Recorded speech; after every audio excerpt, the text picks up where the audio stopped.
Camille here. I mean, they have a lot of lockdown with that. Jace, also an option I mentioned earlier, very powerful with the Maokai because the Maokai root sets up one guaranteed empowered shock blast to come through with the acceleration gate. Very, very strong into a matchup like the Jax as well. If played carefully, if played correctly. Similar to Gragas, you can, if you are in hammer form, just knock the Jax away. Play defensively up there. The Maokai is going to have a lot of power in this top jungle duo. On the bottom side of the map, I am very concerned about how Yun and CoreJJ's laning phase is going to go. If it was a Ziggs in the bottom lane with this Rakan, at least you'd have the wave clear to back it up. Azeri, though, going to feel very vulnerable down here. And if you set up a stun, get that Zenith Blade, the empowered Q coming through from Ezreal, it's the W on you. It's almost guaranteed when you have this much damage early too, and the Ezreal can poke out the Rakan.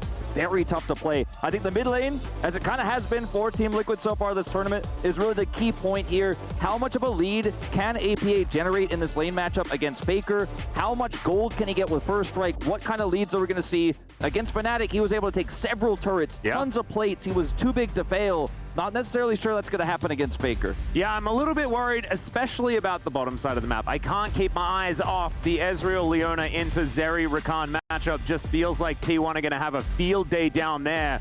And like you say, APA needs to get a lead, but I feel like there's even more pressure being placed elsewhere on the map. And perhaps, you know, we've been talking about these laners, but perhaps the general needs to come out and get something done. The man is pretty good at getting a couple of early ganks in, and maybe Umpty can be the key to victory here for Team Liquid. On the other side, I mean, T1, I don't think that there is much to critique, right? This is a very standard T1 composition. We've seen this ran so many times, and I imagine it's just going to be like clockwork that they're going to get this game underway. I think it's like, this is a great opportunity for TL to try and throw a wrench into the works, because game number one, it's a best of three. If you can get them unsteadied, that might be a way to take down the world champions. But it's a tough task. Let's dive onto the Rift, ladies and gentlemen. Game one of our first semi-final between T1 and TL starts now. Off we go, Atlas. I love these walkouts. I don't want to call them walkouts because that's usually what we refer to players, but the champion walkouts look so cool here. And his First Strike on the Ziggs. This is really common because he can generate a ton of gold early with this rune. And one thing to mention about the Ziggs, we talked about how he can kind of poke and harass the Azir and how it can be a good matchup if played well. Umpty can kind of hover there. The Azir also is really good into fairly immobile champions like the Ziggs. Has his satchel charge defensively, of course, but if he gets Emperor's divided, he will find himself in a lot of trouble. That's why it's really tough to play these types of mages into the Azir. And what I have learned from like a lot of very one-sided conversations with Daniel Orcs Harrison is that if you use your satchel charge aggressively, you best believe that you have to be completely safe when you do so. And as APA is an absolute master of this champion, I imagine he's not going to be running into too many problems there, as high-value ward are in the top lane. Yeah, looking like a lane swap situation here potentially for the side of Team Liquid. Now, Zeri can push turrets very quickly with her Q. You know, if she is able to spend some time with it, can be quite strong, and the ability to grab plates is really good for Zeri in a lot of matchups. But Ezreal also has the ability to crush turrets with his W. His little hula hoop he's going to put around the turret is going to make that much easier. Zeus also getting involved early here. Yeah, this is a little bit dicey as APA goes down to about 50%. The Sand Soldier's getting involved as well. And one of the most important things is that APA missed experience on a couple of these minions here in mid as well. So Faker with a lot more tempo than you may initially expect after APA is able to just wander his way back to lane. Yeah, considering also that, you know, Zeus has basically, you know, arguably 3 abilities at level 1. He's going to be able to do a ton with it. Push into that health bar. APA now in a bit of trouble. Zeus is going to come over here and put the harass onto Impact. Yeah, that's what happened when Ben TP'd bot last time. Yep, you can see a little bit of spare time for the Zeri, but now the engage comes through. Impact does have the counter-strike, has of course skilled that one. As Gumayusi able to come on over, does pick up the turret aggro. They need to try and get this kill. As Guma goes down low, there's the flashes. Zenith Blade doesn't work. Core comes in. That is still first blood going over to Gumayusi, but can he keep himself alive? As CoreJJ's got heal, he doesn't have the ignite. Never mind, there's the general. And they even out the scoreline. And now Carrier, I don't know, guys. I think he might be dead. He's kind of on the wrong side of the map, and he's trying to run his way out. Zayas has to back, does have teleport here. Keria definitely going to go down. A huge win here for TL. Ultimately, great flash of the Q by Impact. Buys just enough time. Everybody's so low on the side of Team Liquid. What they did to Bin in that BLG series after the TP, they will not do to Impact. A nice try there, but Impact just simply outplays it. Jack's a lot more difficult to dive because of his Counter-Strike, because of his mobility. This ends up being a huge win for Team Liquid. And the thing that I absolutely love about this is it goes back to what TL know about T1. And in their experience as well, T1 at MSI were not all that comfortable with lane swaps. They didn't quite figure it out. And yes, lane swaps are being nerfed. It's not the right way to play the game, but you can hide your bottom lane in this matchup and make things really lopsided, just like this as the buffer comes in from the Arcane Shift, but that means absolutely nothing. CoreJJ able to get his way out as Keria wants to try and get something started. Look at this, there are so many minions here, it's absolutely ridiculous, and it's just another one for TL. TPing top as well, not going to lose any of that top farm. Is going to be able to just leave Faker solo there in the mid lane, but killing Guma, denying his farm here, picking up some additional gold. Team Liquid pulling ahead quite substantially here in this game at very little cost to them. And I mean, the one big cost is the fact that Owner is the one farming, and Umpty has kind of said, well, I don't care about my jungle. I'm going to try and get my lanes into a good spot before I take care of myself. The selflessness of a true bro player, as we know. And he has taken that to North America, and it's working out here so far. But you can see Owner has a whole lot more farm than what Umpty's been able to put together. He's already got his Faded Ashes. Umpty sitting here at level 3, a level behind. We'll be able to clear his top side of his jungle. He's got a lot of farm we can pick up there, so we'll catch up a little bit. Meanwhile, down here... Yeah, it's a fair bit of damage coming through there as the Grand Entrance going to be Arcane shifted. Battle Dance to just make sure that CoreJJ is going to be all right.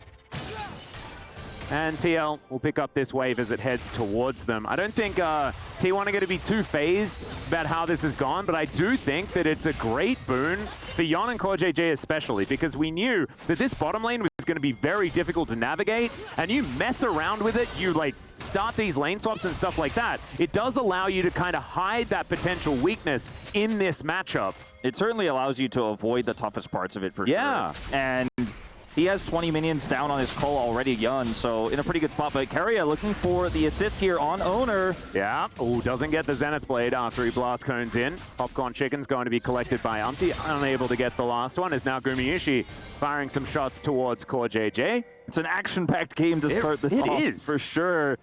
As Guma here going to allow this wave to push a little bit more as Keria comes back. No way to punish that return here of the Leona. Super tanky.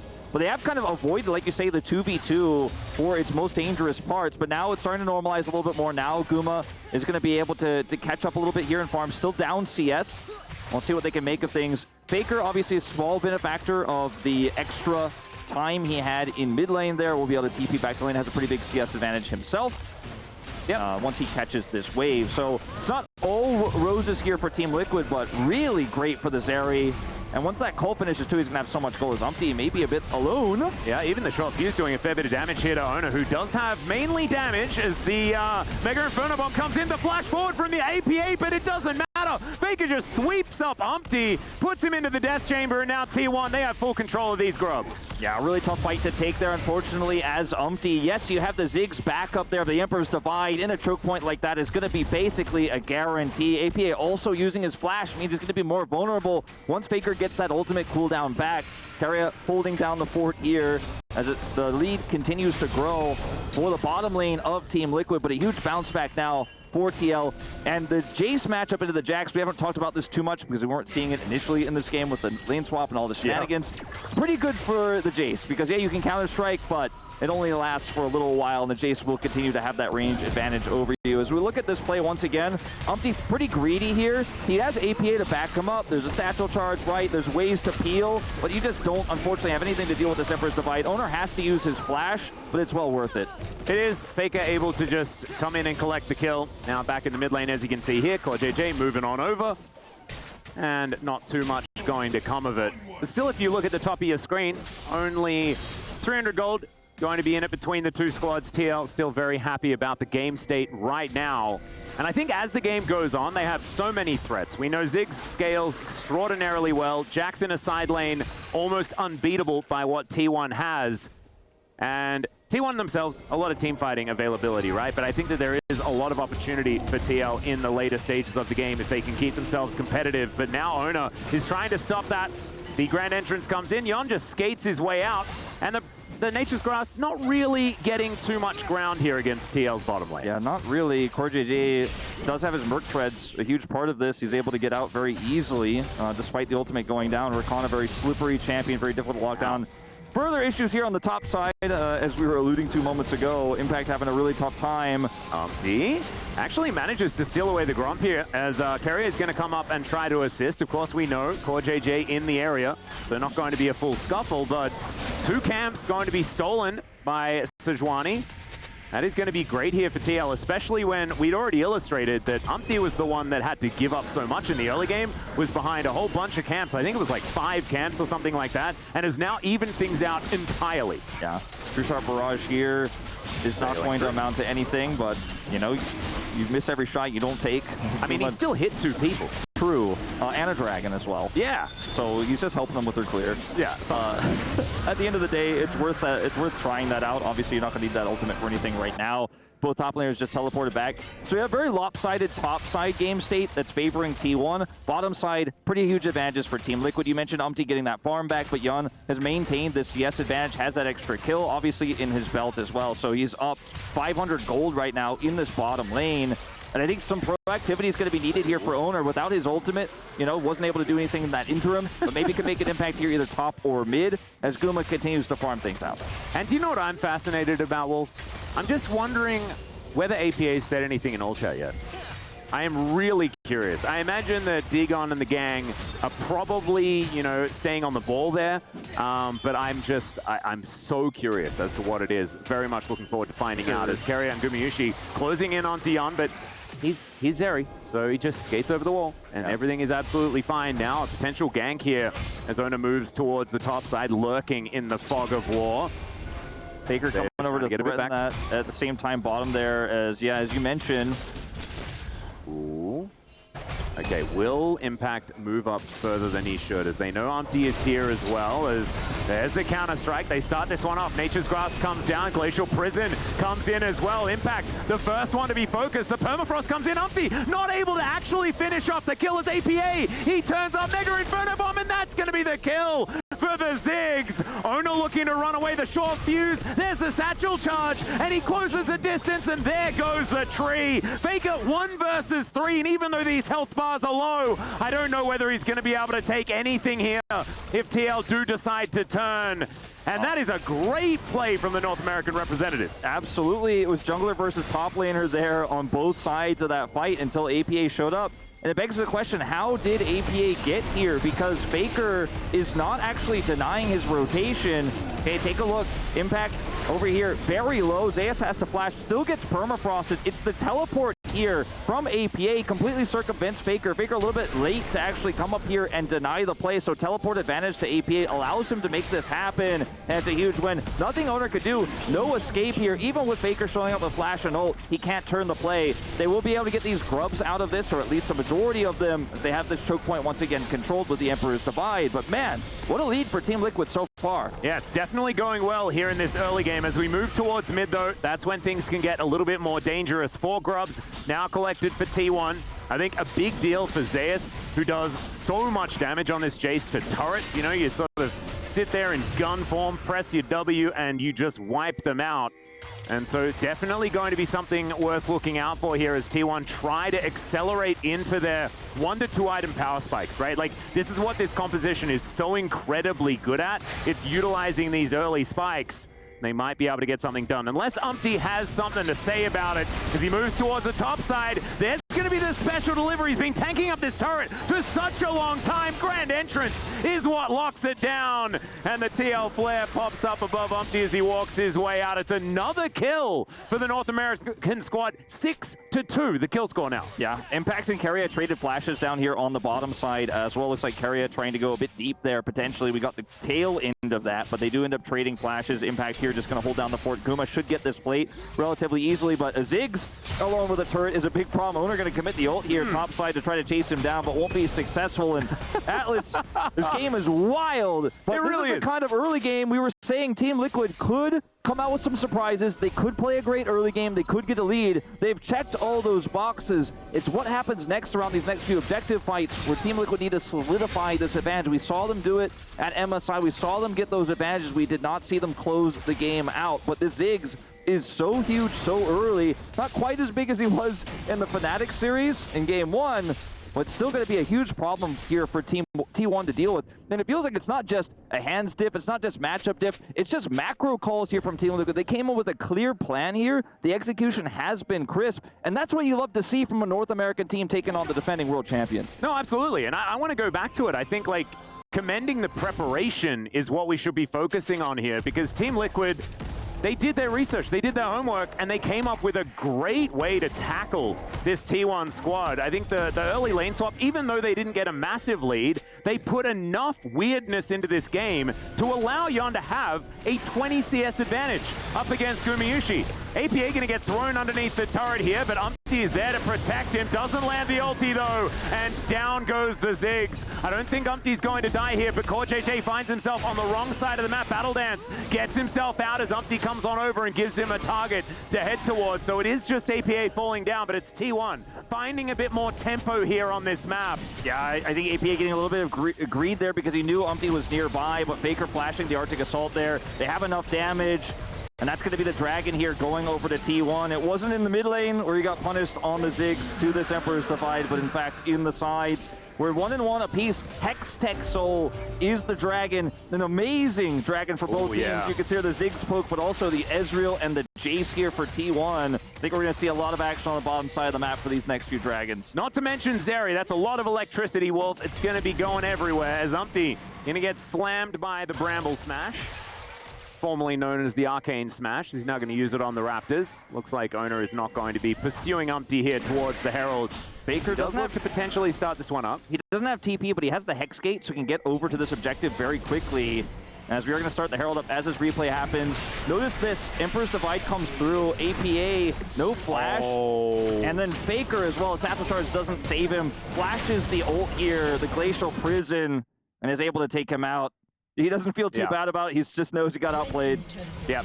Don't lip read that. It was a naughty word, but still, it was a decent attempt, right? Because APA gets caught at just the wrong time with the Satchel Charge. Could have almost been him just getting out scot-free, and that would have been a huge advantage for TL. Not exactly the end of the world, though, for the North American squad right now, as they do collect themselves. The Rift Herald do T1.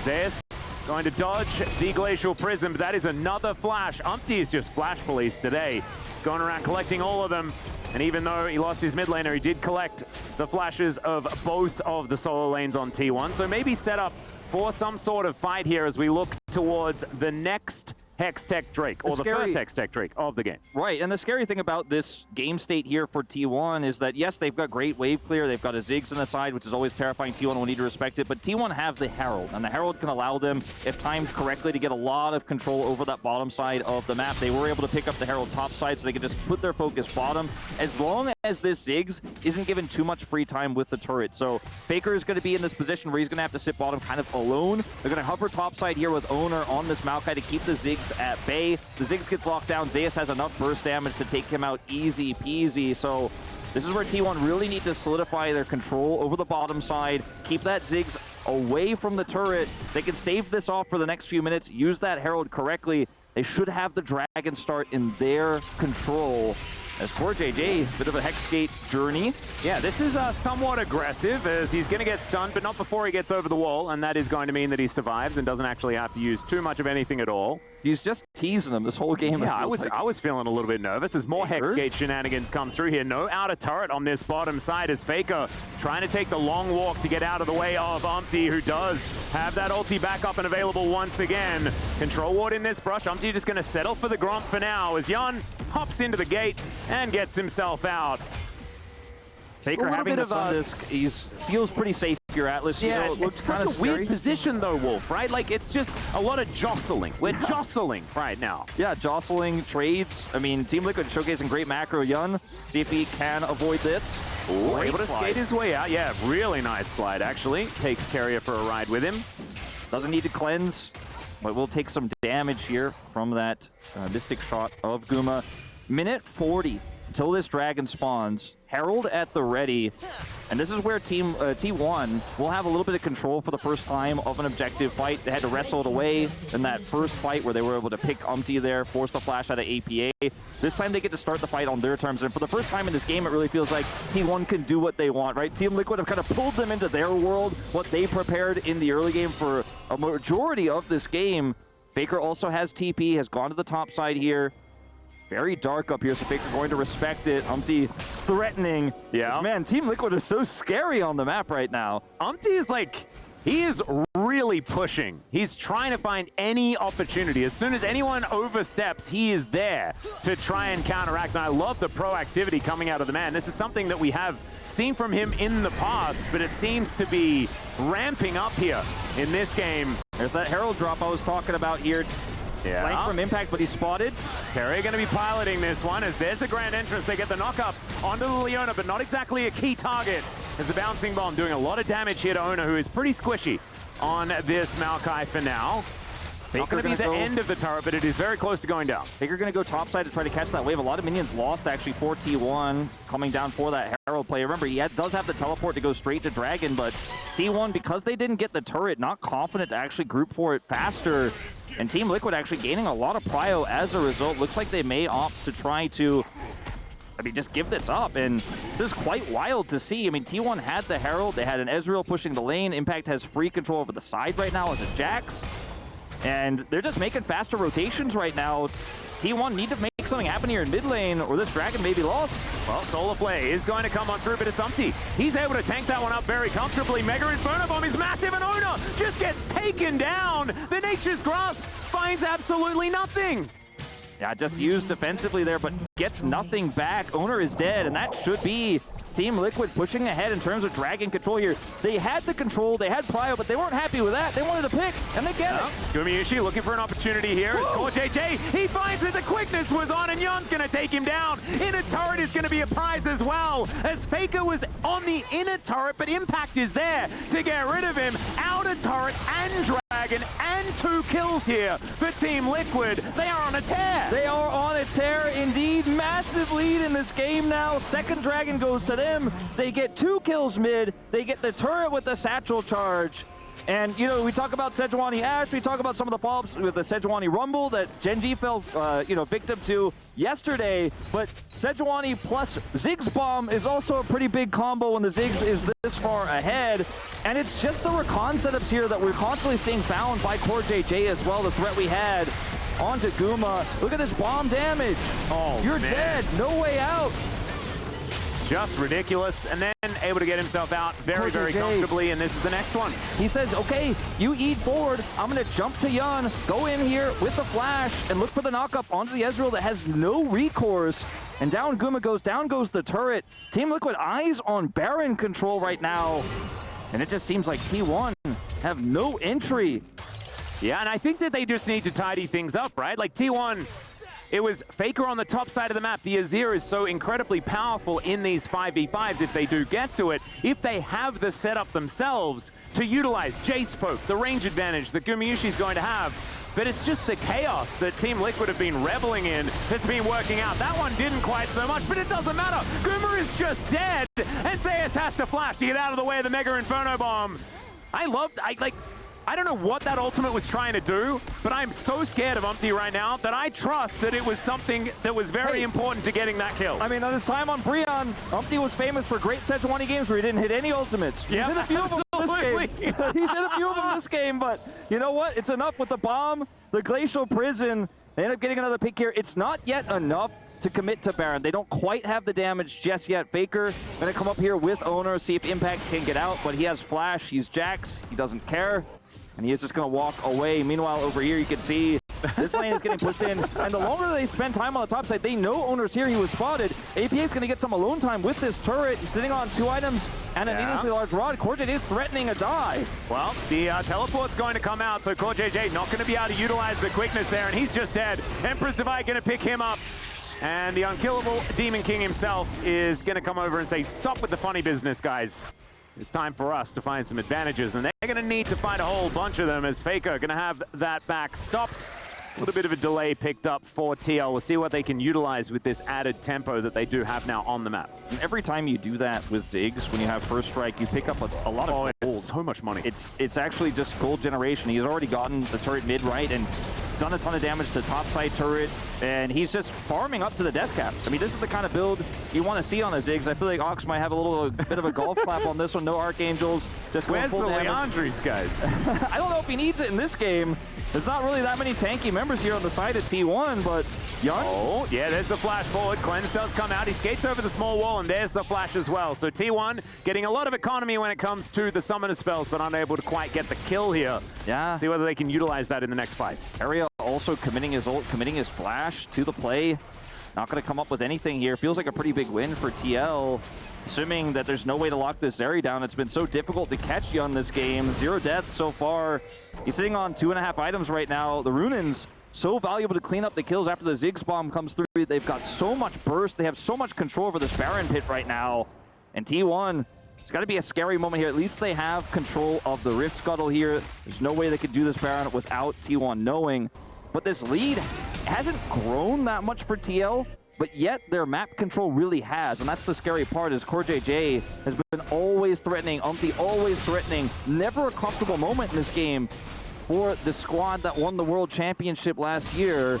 Yeah, a little bit of a scuffle between Carrier and Umpty right now in the river. But I want to go back to the draft, because I want to look in at what our initial take was, is I'm going to be interrupted. That's going to be Zenith Blade connecting onto Umpty. Frost Armor and the Aftershock means that he takes less than a damage, and he's able to walk his way out. So maybe I'll have a little bit of a moment to have a talk about that draft take, because the one thing that I think, okay, never mind. Umpty just wants to continue making fights happen. So perhaps we'll just wait until after the game is over before we talk about things that aren't the game in this particular moment, because this is a 5-stack of T1 players trying to find a team fight in their favor. Impact, a potential flank angle if he looks for it, but right now walking back towards the top side, possibly an opportunity for T1 to strike as the Sun Disc is put up in mid. T1 just going to be protecting, but the amount of ranged wave clear and the safety that APA can do it from, it's kind of insane. If Faker's used his dash here, this is a scary moment for T1 to try to close the gap here, get through this choke point against Rakan. Ooh, this is dangerous. They're a little bit split. Still the 4-stack of T1. 4 versus 3 if T1 do decide to pull the trigger. As he towards the top side, Mega Inferno Bomb going to help out, and Impact just puts down Zeus here. He says, I'm the better member of that team. As, of course, it's been a very long time since he was one, but still, with the help of APA, they're able to create a big advantage in their favor. T1 not wanting to allow that to happen, and Solar Flare isn't able to interrupt the Hex Gate escape, and it'll be another Drake. They just don't see it coming. So, thanks for the ultimate, thanks for the dragon, thanks for the kill on the top side. I'm winning in 3 places on the map is Team Liquid, and you look at the way this plays out for T1 normally. They're so good at collapsing on sides. They're so good at reacting to these types of plays. So I think they really got caught with their pants down. But the long-range bomb from APA means there's enough damage to kill that Jace. They've got their eyes now on the Baron. Zeus does have teleport available. Faker's level 16. Ult at the ready. I don't think you should start this one up quite yet, Team Liquid, but threatening it is a good idea when you've got a Jax in the side. You've got a Ziggs up here in the top lane. But watch this play one more time. So Team Liquid down the bottom lane, jockeying for position on Dragon. They don't know where APA is. He gets to just set up a bomb here, and that alone is enough damage to give Impact the kill here topside. This long-range Impact here, semi-global on the Ziggs. APA, a master of the champion. Yeah, really beautifully played. Zeus almost dodging it to the skies there, but unfortunately not quite able to get far enough out of the circle. And so APA just taking names. And on top of that, Wolf, now he's got a death cap. And like you say, with this first strike, it feels like even if he just contributes a bit of damage to these things, he gets so much extra money. It's like losing to a Twisted Fate. You know, it's like he's just getting even more than me. It's so frustrating. Yeah, every Q's a cannon minion. Yeah, right? It's nutty. Okay, Ona taking a little bit of damage here as Umpty just going to push his way forward. And this is the best version of Umpty. The one that can just move into the enemy jungle and clear things out, because he will not change this playstyle. If they're losing, he's still doing this, but unfortunately, he's getting punished for it. This time around, though, look how dark absolutely the right play. And precisely, Wolf, this is so dangerous. Another classic Umpty ulti is going to come out. Doesn't find anyone on T1. Not going to find too many repercussions either, so going to have to wait for that one to come back up again, unless Carrier says that he's not allowed to. Still taking a lot of damage back, and look at that extendo beam. Oh yeah. ATA throws down another one, and now Carrier and Onut, they're not going to be able to start any fights here for T1. They're going to have to look for a bit of a reset, and once again, it is tempo moving in Team Liquid's favor. Absolutely. You know, Umpty's ult misses, but you can get enough damage, and with that Ziggs bomb, JJ just constantly threatening here. The vision is so limited for T1. They have to leapfrog their way from brush to brush here to control this Baron. Jack's still pushing in the side lane here. They're going to try to come over and punish, but guess who's there? It's APA, who has, by the way, TP. So the macro game here for Team Liquid is absolutely immaculate. You love to see this level of control. Very different, honestly, similar in its oppression, but different to the way that Weibo got their advantages with the macro and vision control, different from how Top Esports did it. The threatening picks non-stop. They have so many different ways to blow up single targets. Speaking of, Carrier a little bit out there. Yeah, moving up just a little bit. There's an Infinity Edge on Jan as well. That's why he's doing so much damage right now. Ona moving on over. I do get information about that one. And Team Liquid strength to strength right now, not letting go of this amount of pressure. And I want to give you guys at home and those in the Cube, the Kadir Arena right now, a little bit of a peek behind the curtain. Because in games like this, I like to commentate from the perspective of not T1, because I expect T1 are probably going to win this series.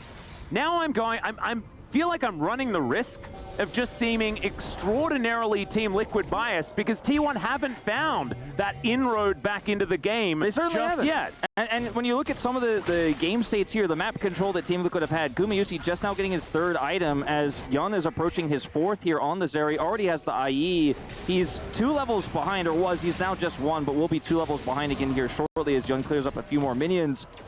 This is an immaculate lead from TL. This is really oppressive, and it's hard for T1 to get back into this game without a super play, and their play options are pretty predictable, right? You've got Leona, you have the Maokai to set up Shock Blast if you're ahead, if you have vision control. Otherwise, you're just throwing roots in blind as owner here, so your opportunities are just so limited. It's so difficult to fight into this dark, barren region. And if you don't constantly check, if you don't constantly push in and clear those wards, Team Liquid could be doing the Baron. If you lose that against the Ziggs, it's basically lights out. They're so far behind in gold. A straight-up 5v5 team fight isn't going to be easy. It's going to take a heroic Emperor's Divide, an overextension. That's why Team Liquid are not pushing their advantages too far, playing it safe, playing around wave clear. They are grinding T1 out of this game. Yeah, and T1 are just catching the waves where they can. You can see Faker down here towards this bottom lane, staying out of vision as he spots Core JJ on his way over. So mid lane of T1 not going to be dying just yet. They're still not finding any inroads, right? So this is protection, but it's not being able to move the needle back in the direction that they want it to. And Umpty is still pushing forward. He finds that ulti as Core JJ gets into the backline. Guma in so much trouble, but he's able to Arcane Shift to get himself out of dodge. He'll stay alive, but he's out of the fight for the moment. As now Carrier trying to deal with Bristle, ridden by Umpty here. As Faker gets into that mid lane, but they're unable to really find too much. So keeping everyone alive, and that is the main thing, is T1. They're looking to get control of the Baron area. Yeah, they call the bluff. They're like, oh, you guys think you can trade for Baron? I'm not going to play that game. I'm not going to allow it. And they are going to rush over here. Carrier, now down in ultimate, doesn't have flash here, but they are going to just try to rush it. Faker does so much damage to this Baron, but can they turn? Yeah, full information now goes over to TL, and T1 are getting low. Mega Inferno Bomb connects onto 3! And that's with no setup as well, as the extended beam comes on down. Faker looks for Yanni, finds the flash, and gets the Zeri in the end, but Impact will be able to take down his ex-teammate. Gumayusi still trying to fire forward, and APA, he's basically an 80 carry himself, and he'll be able to take down the Ezreal. 3 members of T1 left standing. Zeus, the last big damage threat, but I don't think he's going to be able to do anything. He's just going to be backing in this brush. APA is going to face check. Oh, the satchel charge is going to save the Ziggs with basically nothing. Yeah, there's those 2 thumbs up that we were expecting. And Zeus comes in, and he is going to be falling down. Leap strike from Impact going to get that one done. And TL, I think they're going to win this game, Wolf. I think they are. I mean, Zeus is bought enough time for some of these respawns to potentially come through with Hex Gates, but Faker, 20 seconds left, no teleport. APA gonna head straight back into the fray. Now has his Crypt Bloom online. He is just so huge again. And this is not just a Baron. This is a Baron to Hextech Soul play here for Team Liquid. T1 had to do their trademark Hail Mary Baron, but against that Mega Inferno Bomb, they were all stacked up, and just look at it fly. They try to split like the red team they are in this game, but they're not going to be able to get out of the region. Meanwhile, over here, yeah, a little bit more of a fight as the Nature's Grasp comes on down, but look at the AoE damage coming out of this Ziggs with 4 items. Extend the beam to finish off Owner, and even our observers were surprised by the damage that one did. Used to Maokai being a little bit more tanky than the damaged version that Owner is piloting this time around. And the Dragon's going to go down. That's Hextech Soul. Triple stack Hextech Dragons. Yon's going to have a lot of extra electricity as we're going to check this one out one more time. For reals this time. Yeah, triple bomb here. Owner avoids it, but it means he's isolated here. Umpty says, okay, we've got our first target. Force him to flash. Look at the follow-up here from Core Data. Now, this is great from Zeus. Perfectly placed Shock Blast after Faker's ult comes out, so at least they take out this Zeri, so no real further damage can be done. Otherwise, Zeri maybe just runs away with this fight and they get even more. But still, it's a small prize here for T1 as end up knocking Impact out of this fight.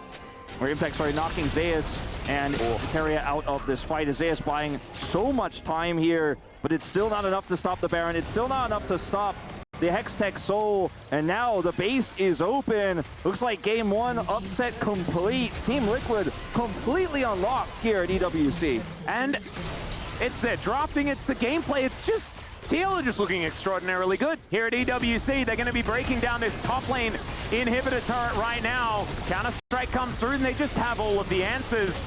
These Ziggs compositions, just an absolute, like it's a symphony to watch them play these ones out. It's a well-oiled machine that we're witnessing as they make the push towards these inhibitors now. There's another Glacial Prison. This one going to connect as Mega Inferno Bomb onto 3 once again. The quickness locks them down, and APA takes them out. It's a double kill, as immediately it's the tanks, it's the front line, and they are removed from this battle completely. The bouncing bombs impossible to avoid as they just keep raining down on top of T1. I say impossible to avoid. I mean, they can avoid them, but they're just not that well. And he has about a half a second cooldown on that ability at the same time. So the Sun Disc, it's going to be removed. 2 inhibitors down, waiting for some super minions to make their way in. The poke Team Liquid, so I think they might just win it here. I think they will. They've got this cannon minion here. Baron empowered. Still 25 seconds left here. Looking to back away. Yun very low on HP. Just let the Ziggs do his work. And they're going to bail out, back out of this one. So still hanging by a thread right now. T1, 12 kills down, 9,300 gold behind in this game.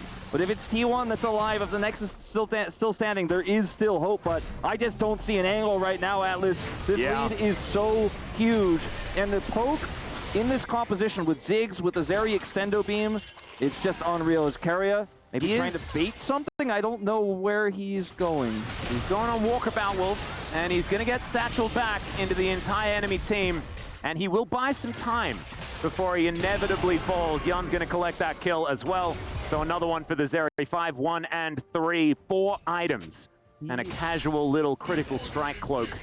And this, I mean, TL, they have every single card. It's 9,000 gold the lead, but it's the Hextech Soul that really is the icing on the cake. I mean, I guess Keria bought some time on the wave. Usually when you see a jump out of replay like that, there's a reason, but doesn't end up accomplishing anything here. Now Faker getting chunked out.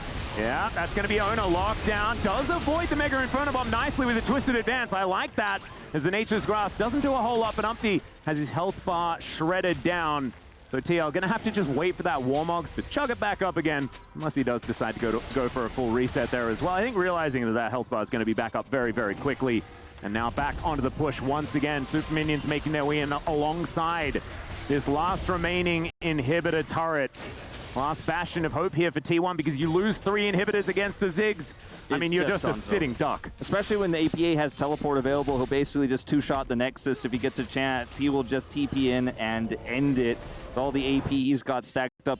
Now even has that extra luxury arm guard, so picking him so difficult. Faker trying to find him with an Emperor's Divide means he could just Seeker's arm guard that.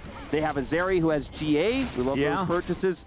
And so picking her is actually quite difficult. She has Flash, she has Cleanse, and even if you kill her, you got to deal with the Ziggs. You got to kill her twice, by the way. Those are Jack's second TP in to end the game once he gets to teleport back up. T1 just have no way in.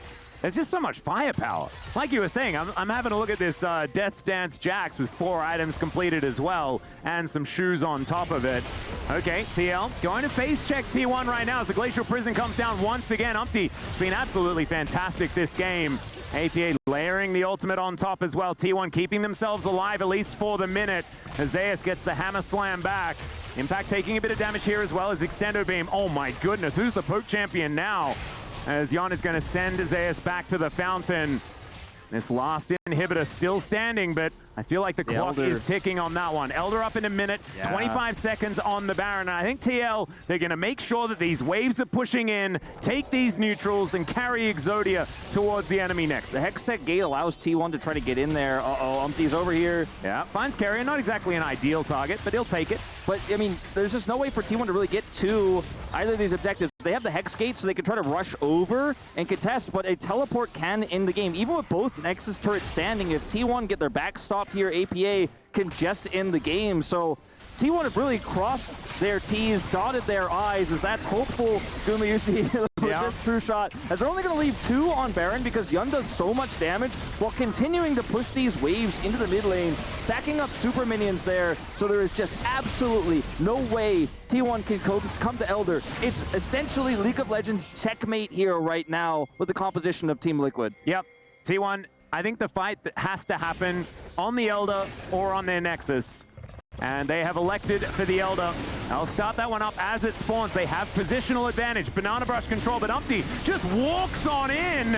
Does not mind about this one whatsoever. They're all inside the pit. It is an absolute Thunderdome, but the Elder is taken by T1. Is this an opportunity? Impact says absolutely not as they're getting torn to shreds. Carrier sliced down by the Zeri. And Team Liquid, they'll wipe T1 off the map, and they'll be taking game 1 right now. Not a chance in this game, start to finish. T1 don't get to play their proactive playstyle. They don't get to play the Leona into the Recon bottom 2v2. It was TL pulling the strings, the puppeteers of game 1, start to finish. A beautiful game. And absolutely incredible what an upset we saw. Precisely. Can't wait to hear what the studio has to say about it. We're going to go to a short break, and we'll hear from them right after.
No, do not refresh your monitors. Do not believe that you're having a dream, because it is happening right now. Team Liquid up 1-0 versus T1, the #1 seed from the LCS, getting it done and taking the long route around despite the many curses that might have been happening by some of our casters. However, T1 get it done.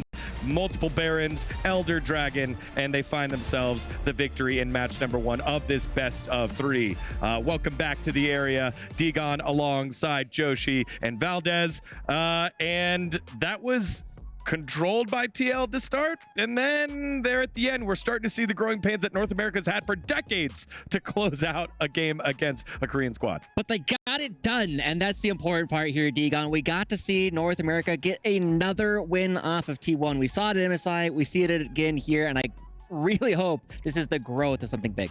Yeah, there's a lot that goes into this win. I think that it was a very straight-up win. TL certainly taking their time, trying not to make mistakes almost too much at times, but it paid off because it was a relatively clean game from them, and they got the job done against T1. A win's a win. All right, let's get right on to it. Highlights from this last matchup here, T1 versus TL. It started with the lane swap that led to a dive where we've seen this before by T1, but not as clean. This was definitely one of the biggest moments in this game. It's just the fact that Impact starting with that Counter-Strike, buying so much time, dodging so many abilities, and then it really looked like it took Zeus a little bit of time to realize, oh, we're actually going for the second part of the dive. And when CoreJJ gets there, he buys enough time for Umti to arrive as well. We find multiple kills off of this, and that really sets the tone for Team Liquid. Yeah, TL, they started off with that lane swap, and it really just kind of got things rolling in a great spot for them. And this dive was kind of a disaster, and eventually it rolled into 1,000, 2,000 gold in favor of Team Liquid. Yeah, again, we were expecting something either from the draft. We didn't really see a gotcha pick here by TL, but then they go ahead, roll with the lane swap, find a little bit of a lead there.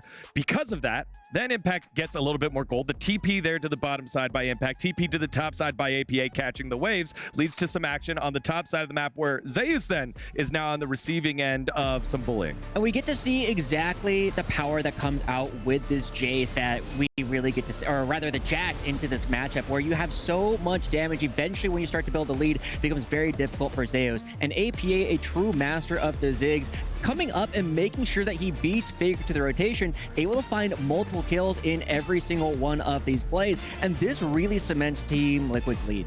Yeah, I mean, the double kill for the Ziggs is just gigantic because he really runs away with this game, and T1 really never had a good answer for the Ziggs at all in their draft. I mean, especially from behind. So you look at it, APA's popping off. You can't really access that backline very well from behind, and T1 were just kind of lost for what to do. And the poke that we were seeing coming out from T1's composition with the Azir and the Jace and the Ezreal, it doesn't really matter when Ziggs is this far ahead. When he has that much gold, he can single-handedly outpoke the entire T1 team. Yeah, again, we saw that Jace and we saw the Ezreal. The casters called it out. Nice poke, but it's very difficult when there is decent amount of engage here. Now at 19 minutes, we had some skirmishing in the mid lane. You're thinking you're safe under your tower? Think again with the Ziggs bomb.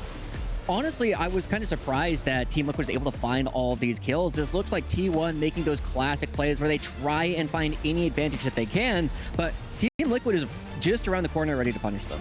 Yeah, I mean, this kind of looks like what Gen G was doing from behind in Game 2 up against Top Esports, where they're like floundering, they know they're behind, they're trying desperately to make plays. Guma in this game, mostly invisible, and in that moment he's like, all right, I've got a moment, I have to punish the Zeri, but it ends up just being another death for him, and Team Liquid getting even further ahead. And then from there, we fight over on the top side of the map by Baron. T1 make that desperation call that a lot of teams do to bait out a fight, but again, you got a Ziggs that has huge AoE, you've got the AoE stun by Impact, and this is a resulting fight. And I'm not gonna lie, I was a little bit frustrated that was T1 that was the one who actually started up the Baron after Team Liquid had so much time to go for it. And this fight, I was very worried about it. Of all this, we got to see that Jan ends up getting caught out by Faker, and then towards the end of it, the fact that APA lives with a sliver of HP after face checking this Jace really gives the lack of gold, no shutdowns going over to T1 that they could potentially mount to come back with.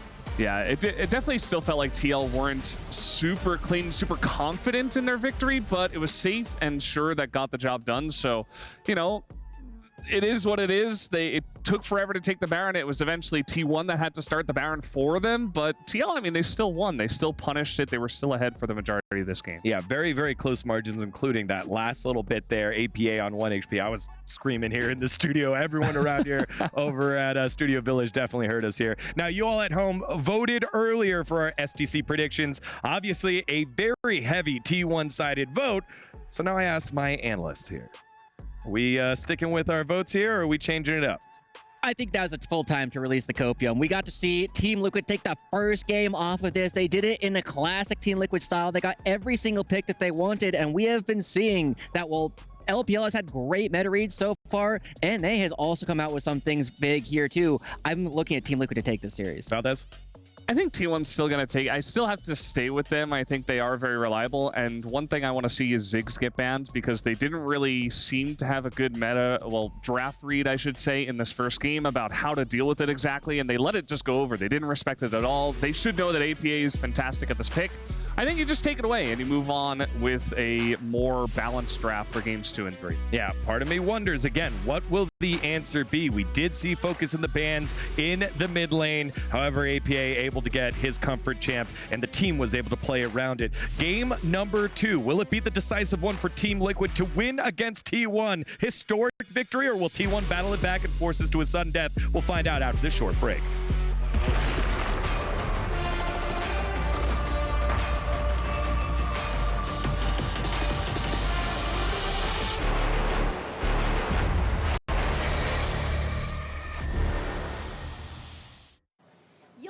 Guys, I'm here with the Jamal Motorsport mascot. You're looking as handsome as ever. So, if you were to give a heads up or a thumbs up, how would you rate this place?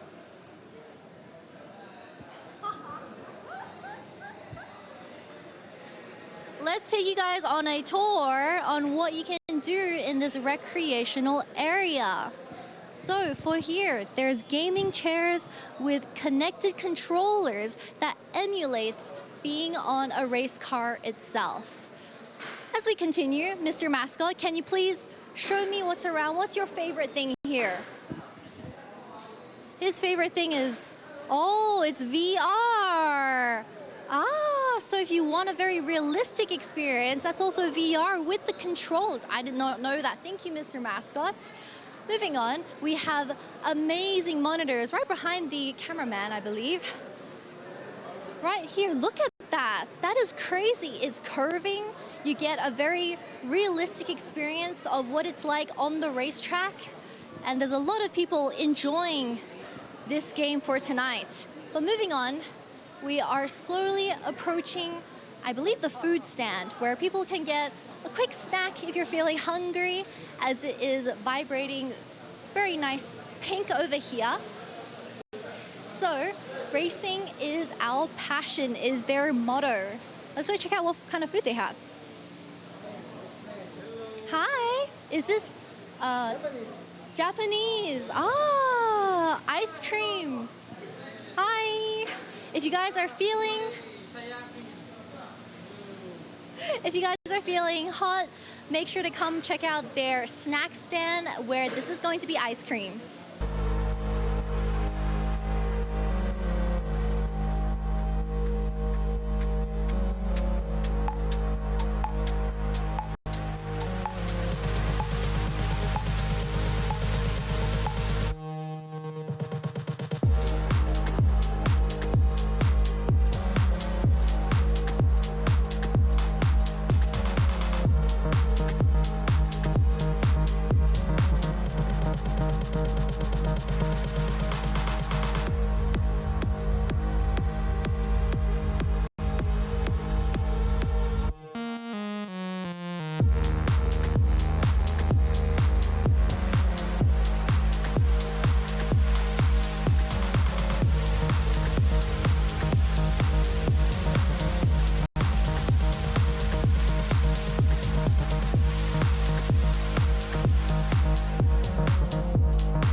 Welcome back, ladies and gentlemen, to EWC. I'm Atlas, joined by Wolf, and we're getting ready for game number 2 between T1 and Team Liquid.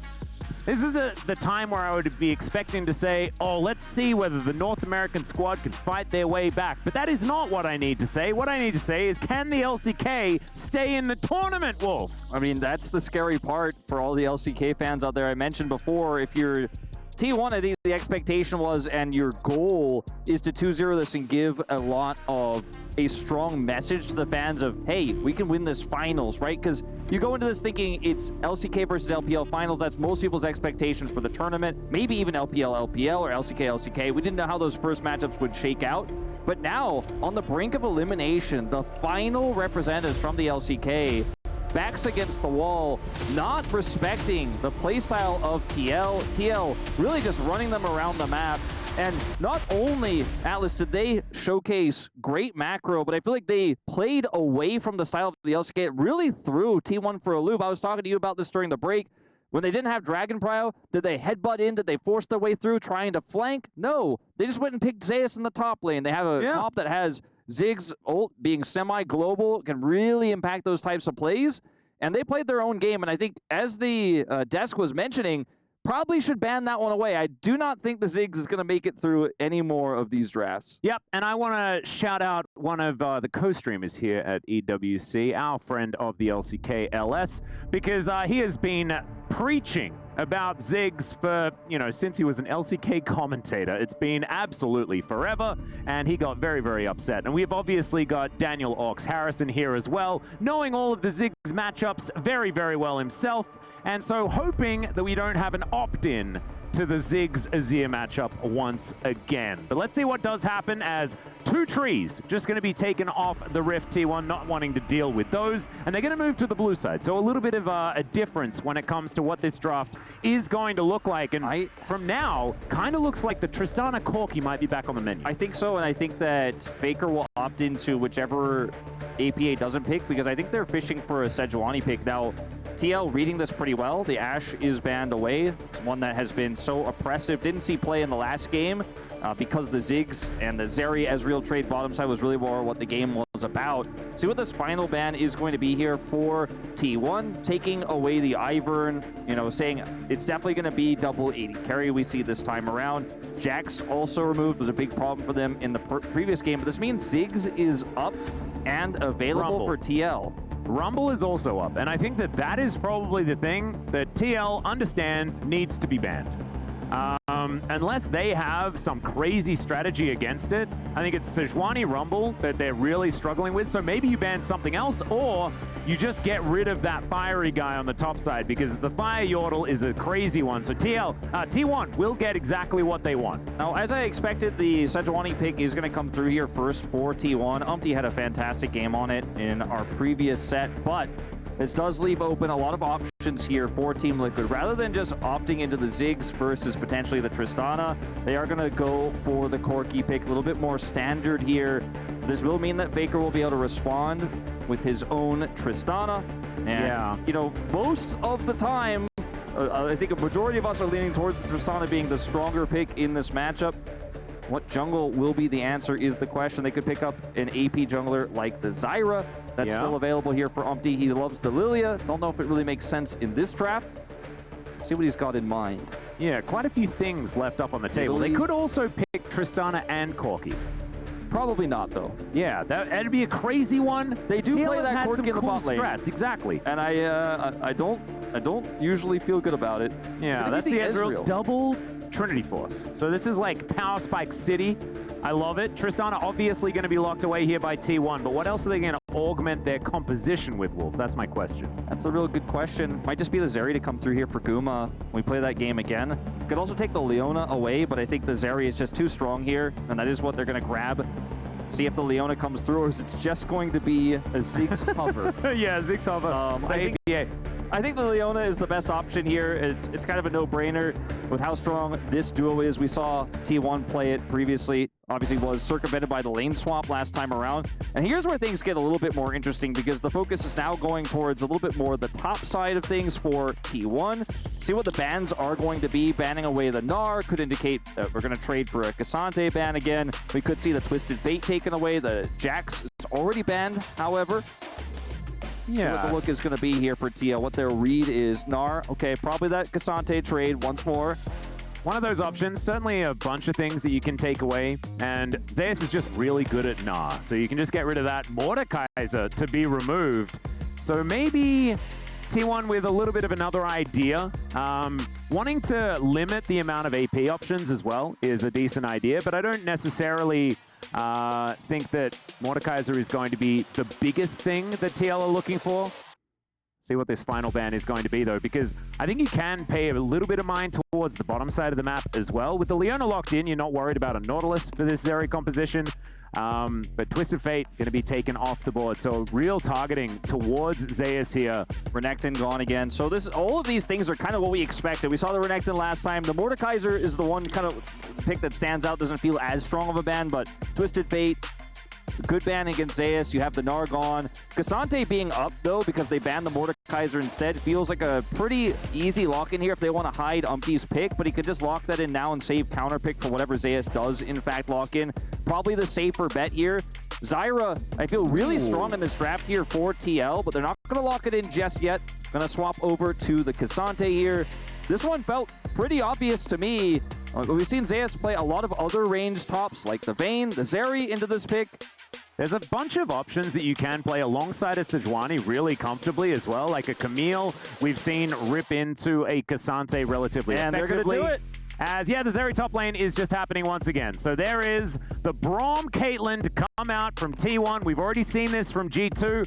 Ansama looked decent on it, even though they lost that game number 1. It is an oppressive lane. And Caitlyn, if you look up the stats for Gumayusi, they are pretty absurdly good. Yes. Carrier's Braum is something that we've been up and down upon, but we know that he can pilot this champion very, very well. And so now, face up is the T1 draft. I think triple 80 carry once again. Brand, fantastic here.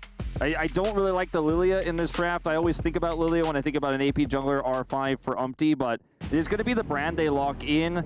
Karthus, I think, is a little bit risky in this draft because there's so much explosive damage, so much 80 carry damage here for T1. Range, yeah. And the range is a big problem. The engage range with the Sejuani too. So Brand feels a lot safer and a lot more consistent damage. Now, my concern for TL will be, what does level 1 look like? How do T1 set up these lanes? Do they decide to lane swap? Will we see the Zeri get a massive edge over the Cassante? Because Brand, Cassante versus Zeri Sejuani, yes, you don't have permafrost synergy there, but it can be a really finicky 2v2 there in the top side if not played correctly. Yes, you have a ton of damage output as the Brand, but if Zeus can whittle that health bar down before those fights happen, it's going to be really tough for Impact to play this one out. So I think this one's a big test for Impact. He played incredibly well in the first game, crushed the mid game, had great macro. Obviously struggled against the Jace early, but he turned it around. So maybe similar story here. I like both drafts this time. This is one of the first games I've cast this tournament, and we've had a lot of wrong reads. The LPL really shocking us, but yep. One of the first times I look at the draft to go, well, this one feels to me pretty dead even. Yeah, it's a little bit more even than what we have seen in the past, absolutely. I think game number 1, definitely TL came in with a draft plan that worked out here. As you can see, Faker taking a little bit of a stretch. Good to see the fist bumps there from Tom, Roach, and Spawn. And we'll look to get into this one, see whether TL are going to be able to just finish this off. Could be a 2-0 for the North American squad. Augment that cash prize once again. Keep that key alive. Keep it out of that hydraulic press and possibly take another opponent's destroyed key with them towards the final. But can't count chickens before they begin hatching, Wolf, as we like to say. And T1, certainly, this is a draft that they looked fantastic on against BLG in the last day that we saw T1 playing. Something that might be able to just get it done once again. And I love watching Gumayusi play the Caitlyn. He is so incredibly good at this champion. And more recently, Wolf, it's been Carrier playing Caitlyn. Yeah. So it's really good to see Gumayusi back on one of his best champs without his support just stealing it away. Yeah, I mean, the Zeri flex to top was something we always knew could have happened here. They kind of baited the Cassante in. They set it up for it perfectly. The Nara was banned, the TF was gone, and then they just left it open. They banned Mordekaiser instead. A new R4 pick priority went to TL, and once again, they have this Zeri top pick ready and set to go. So let's see if this works as well for T1 the second time around. Yeah, we'll just have to see. I think the Rift is ready for us to jump on and get into it. Game number 2, do or die here for T1. TL take this one. They are going straight towards the final here at EWC. And otherwise, they're heading towards game number 3 once again. The first time the TL has lost here in this tournament if they do lose here.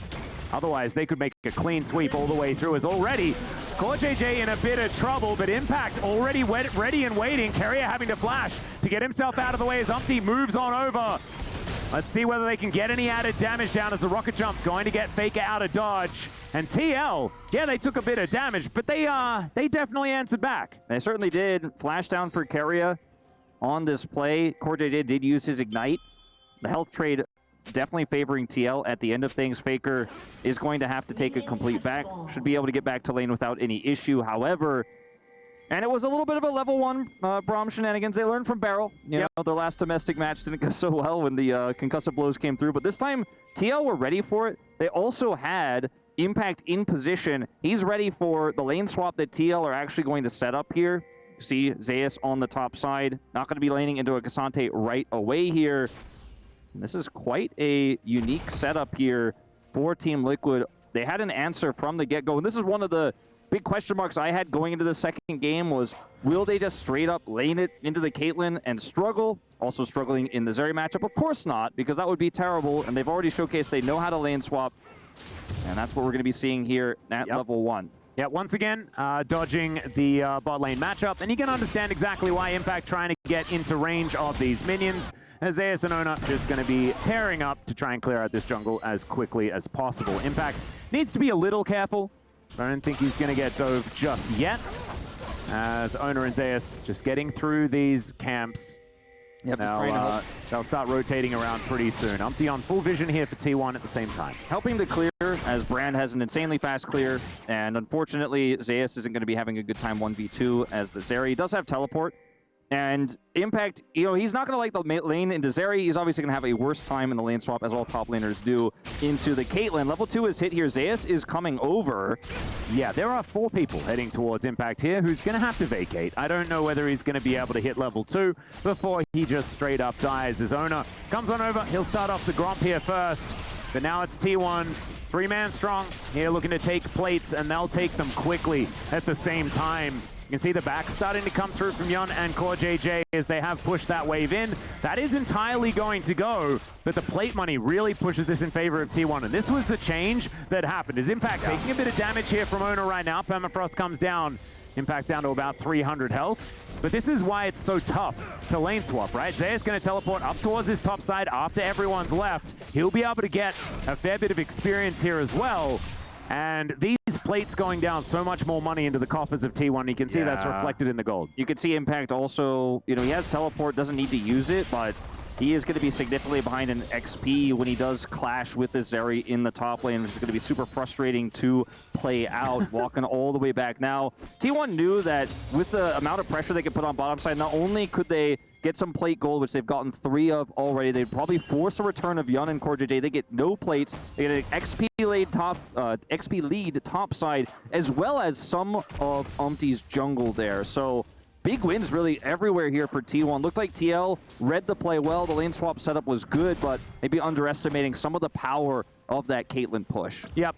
And just wanting to dodge this bottom lane matchup being the big thing, right? Like, that's the only real advantage that they managed to find. Is Impact walking towards Zeus here. Doesn't quite find that cue.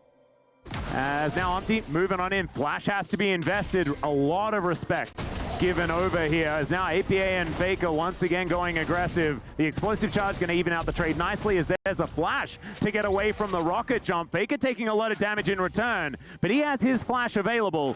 APA not so lucky. Yeah, Faker can just stave off the pressure here, heal up a little bit with that pot. Might be able to actually find himself in kill range once he hits level 6 shortly here. APA going to respect that and just back away. Faker can clear this, no problem. Likely a trade of teleports down here. Yeah, in goes CoreJJ. The door is placed in front, though. And Carrier is going to say, nope, no presence for you. As CoreJJ actually going to tank the Winter's Bite momentarily. Gumayusi taking a lot of damage, though, from Yon. They do need to be careful. Now Faker going to be teleporting back to lane. Him and APA, both of them utilizing that Summoner spell in order to get back here. And Faker with about a wave of a lead right now. Things looking pretty good as once again, okay. Zeus going to get pushed back. Impact going aggressive, finding the Qs this time around. Zeus not necessarily navigating it quite as well as he was. I thought it was an expert performance earlier on up against BLG. This time around, Impact is finding a few of these angles, but just not quite as much of the farm as Ona is going to get the Valkyrie out from APA.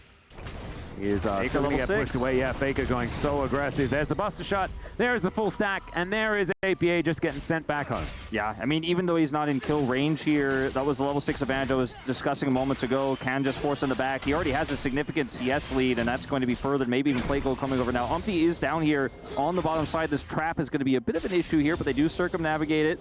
Yeah. And T1, I think, have a pretty good read about this. You can see Umpty.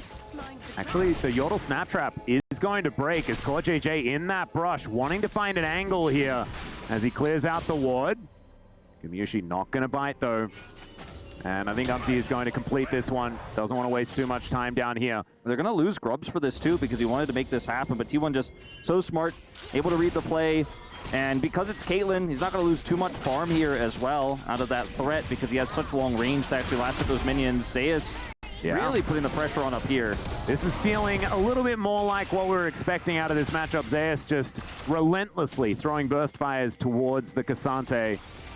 And Umpty comes on over, is able to clear out this Grump camp, Crow camp pretty quickly, but doesn't see that Ona's moving on in. His top lane in a whole host of trouble. There's first blood going over to Zeus as the turret is going to be tanked here by Ona. Umpty wants to get a little bit of extra damage, but he doesn't have the spells, and it's a double kill for Zeus. They get one back as a consolation prize, but Wolf, are we signing the papers? What's happening? I mean, I'm almost ready to at this point as Faker.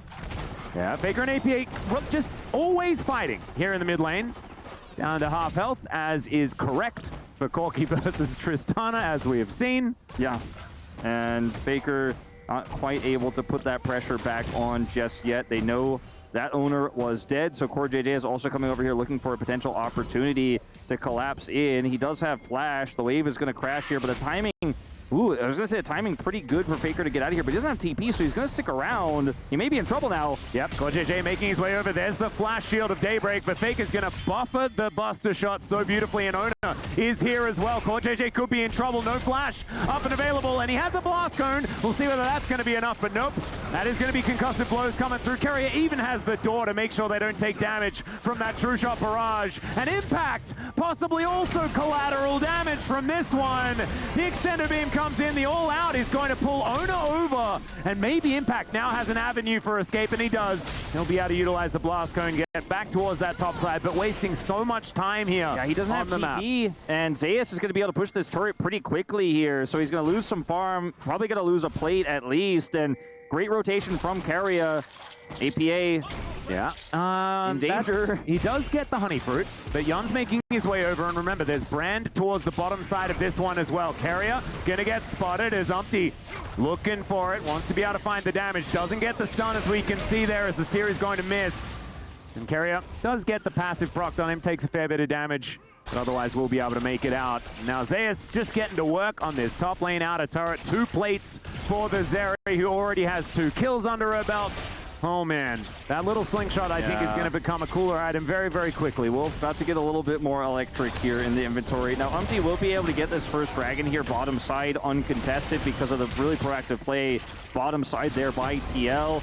I will say, you know, compared to the LCK, I think T1 and Gen.G are definitely our most proactive early game teams that will make these rotations happen, will look for aggressive plays more often than the rest of the LCK, just simply because they're afraid to make a mistake against a stronger team, fall too far behind. TL, not afraid. That proactivity at least nets them this dragon. If they had lost on both sides of the map, it would have been much worse, but still, T1 with a 2,000 gold lead here in this second game. And this Zeri starting to get larger and larger. Yeah. Oh, there's a solar flare. Gumiushi going to get slowed down. True shot barrage. Is going to connect. A little bit of a delay there as Carrier moves on in. Ona's here. The door is in a weird spot, but Ona's moving on down. It's a large minion wave, though. Gumiushi doesn't have a whole lot of health. They spot Bristle and Sejuani as they move into the river. TL going to be safe and get themselves back out. Or are they? Yes, they are. Yeah.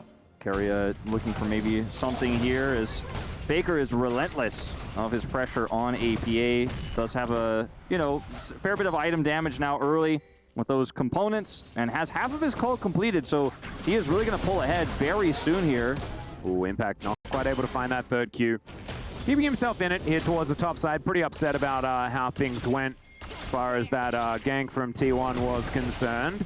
Wasn't a great time and isn't a great time now. As Leandri's now completed for Umti, he's going to be doing a lot of damage. Does need to watch out for the door. The Unbreakable can make things real tough. As we check out the crowd here in the Qadir Arena. Came from Dubai to watch the GOAT. We got people here from everywhere. As this is looking like Grubs 2, T1 here. Might be able to get the full 6 already. Umti nearby. I think TL needs to try and get at least one of these, but nope. That is going to be 5 taken here as Ona moves his way out. They'll accept a 5-for-1 trade as far as those Grubs are concerned. Is now Yun fighting against Gumiushi here towards the bottom side. Guma looks to be absolutely fine with that situation, especially with Carrier just off to the side. Yun needs to be so careful. Ona here towards the top side as well. Everyone on TL is in so much trouble. That was a decent dodge there as Yun not going to walk in to the Glacial Fissure. True Shot Barrage looking to be traded as APA moves towards the bottom side. Yun is so low, and APA, he's just going to explode. Faker's in there, Carry's in there, and there is Core JJ trying to Hex Splash his way to safety. I don't think even the Eclipse can save him from this one, though, as Gumiushi almost dies to minions, but he's able to move himself out of the way, and Core JJ will, in fact, be all right. Yeah, a bit of a miscalculation here for TL. Core JJ staying mid there. Faker able to make the play happen with the TP bottom side. Zeus going to take this top side turret and deny some additional farm. T1 winning everywhere on this play. And Guma down on the bottom side. He's not quite able to get the kill with his ult, but still enough damage there. And this was just such a good read from T1, knowing that Leona is still mid. They can TP in, match the Corki here. There's a really cool moment as well here for Faker, where you see he realizes, he calculates, do I Buster Shot APA? No, I think I kill both of them. Goes for Yun instead with the flash, then kills APA, picks up so much money. 3 kills now on this Tristana, who also has 5 grubs. There's the magic number to wreck turrets in this mid game. Faker is going to be a menace in this second game. He already is, absolutely. And I feel like T1 have taken game number 1 personally here as Yun going to get pushed away. Zeus comes in, Yun's like, I thought their AD carry was a Caitlyn. He's not. Oh, well, he is. But it's also a Zeri coming from the top side of the map, and Core JJ once again finds himself underneath the turret with kind of nowhere to go. Winter's Bite is going to miss. More kills, more plates. Waiting for the minions, and I think this Leona is just going to go down. Solar Flare is a lot of extra value, and Zeus, he will die. 600 gold goes over to a Leona, but they'll lose their outer turret on this bottom side. It's almost arguable that this is a big win for Zeus as well. No one else is going to be able to get that shutdown gold going to Leona. Still relatively valuable gold. Of course, they get something back for it, but that's another turret, another plate. And T1 in full control right now. You can see Impact is pushing top side, is Shadow, but Yun's in trouble. Dear. Yun is just going to get prisoned and destroyed. Able to give a good old thumbs up before that one, is now TL looking to try and counteract the play. Let's see whether Impact can find anything. The all-out does go down onto Ona, as the ultimate from Carrier is pretty good there as well to keep them at bay. Impact is getting lower and lower as Gumiushi is firing shot after shot into the back of this Cassante. APA moving over, though. Let's see whether this Corgi is going to be enough to be the difference maker. And the answer is probably not yet. T1 just walk it off. And T1, they know too. I mean, this is a bit of a, it's a tough call to make for Impact, because if he stays topside, he gets an additional plate. He's able to maybe get some gold out of it, but he commits his TP, won't get anything for it, doesn't get the plates topside there as now plates expire. And it's concussive blows and permafrost. And you're Cassante, unfortunately, it's really tough to make that work with the TP coming through, even with those low health bars there for T1. With With the pushback, though, looks like they'll be able to secure their second Drake of the game. We'll see what soul it is, because it's going to take a big comeback in this one for TL if they're going to bring us to the 2-0 win to upset completion. It's Infernal, so at least, you know, extremely valuable soul they've got a 2-dragon lead on, but I don't know if this is going to be the last dragon they take in this game or not. I'm kind of leaning that way because there's just no map control whatsoever. Another turret down. I mean, T1 just feels like they could do no wrong with this lead. Certainly feeling like we're getting angry T1. I feel like we got angry G2 yesterday after dropping the first game to FlyQuest. Angry T1 are certainly out here in game number 2, and this is immaculate gameplay. This is what we were expecting from the world champions. You know, in game 1... I mean, what we're expecting in a grand scale, but they did just lose to KT, so there needs to be some caveats. But after taking down BLG, it's definitely good. No, true. I mean, in game 1, it was TL game to play their game, their play style, their game plan. T1 had to react. This time, it's T1 playing their game plan, their play style. The Zeri top flex, Guma's Caitlyn, excellent handling of the lane swaps, good map movements. All around, you can see the gold lead reflected here. That's a lot of 80 carries with a lot of money, Wolf. Yeah, it's 3 of them at the top of the charts. Faker actually behind Zeus in gold, despite being a 3-kill Tristana, was able to take up so much there in the mid turret as well. But it just really shows how well T1 knows how to play this comp. But this is the style of comp they practiced going into this tournament, the style of comp they showed us in their very first game against BLG. And it is a much different story, a far cry from game 1. Certainly is. Umpty now moving in, wants to try and stay out of vision as he moves into the top side here. To try and catch them unawares with this large amount of damage that he does have available. Ono looking for impact, and we'll be able to find the Winter's Wrath. Yon moving up as well, and the Brand is still lurking. Now going to be following these minions forward. Can this flank angle actually work out as Yon has to get himself out of the way? Teleport to come in from APA as well as Zeus going to get slowed down, and he will pop like a balloon. And that could... talking about there, Wolf, because that could have been a much larger shutdown if it hadn't already gone over to core. True, but it's still a big kill here onto the Zeri. Oh, okay, Faker. He's going to dive into 3 people. Not sure about that one. He flashes away immediately. Maybe just didn't quite know where everyone was, because there's a Rift Herald destroying the inner turret in mid lane, and TL seem unconcerned about that particular eventuation. It's going to be Umpty going down, though, and T1 are winning on this side as well. Core JJ takes down Ona, but T1 are still on the offensive. TL get towards the inner turret. Not going to be any more deaths for now, but I think that inner turret is going to be worth. That's a very T1 moment there, where Faker goes in, the rotation is coming up of his support, and mid laner, or rather top laner, is pushing bottom lane. They have to push in mid. Guma can crush that turret so quickly, so buying time, keeping TL locked in to the top lane. They get mid turret, they're going to get this bottom inner. Yeah, trying to protect the minions here as they look to try and take down the turret. They will be able to do so as APA has to flash away Impact. Looking to make his way in, though. Core is there as well. And Zeus, it turns into 1v2. He flashes forward. APA will go down, but it'll be a trade as the Zenith Blade max range will help lock down Gumayushi. TL, they ain't going down without a fight, but it's still not looking too great for the North American squad, down 9,000 gold. Yeah, there's just no critical kills onto the carries here. You know, there's no extra gold going over to APA. The shutdown there from Zeus there, or rather the kill traded from him, was actually well played. And then you look at Corki sitting on a Triforce and a stacked tier. That's not really where you want to be in this mid game when you're looking at a Tristana sitting on 2 items, a Caitlyn about to be hitting 2 as well. The Zeri also very much close to 3 items, sitting on 6 kills. And so, yes, you got some shutdown gold. Yes, you got some kills back, and it's not just TL going quietly into that good night. But at the end of the day, this Tristana with 5 grubs, we talk so much about this in this tournament, in the LCK, everywhere regionally, in every domestic league. This Tristana can be such a problem, and she certainly is. Zeus knows he is doomed here.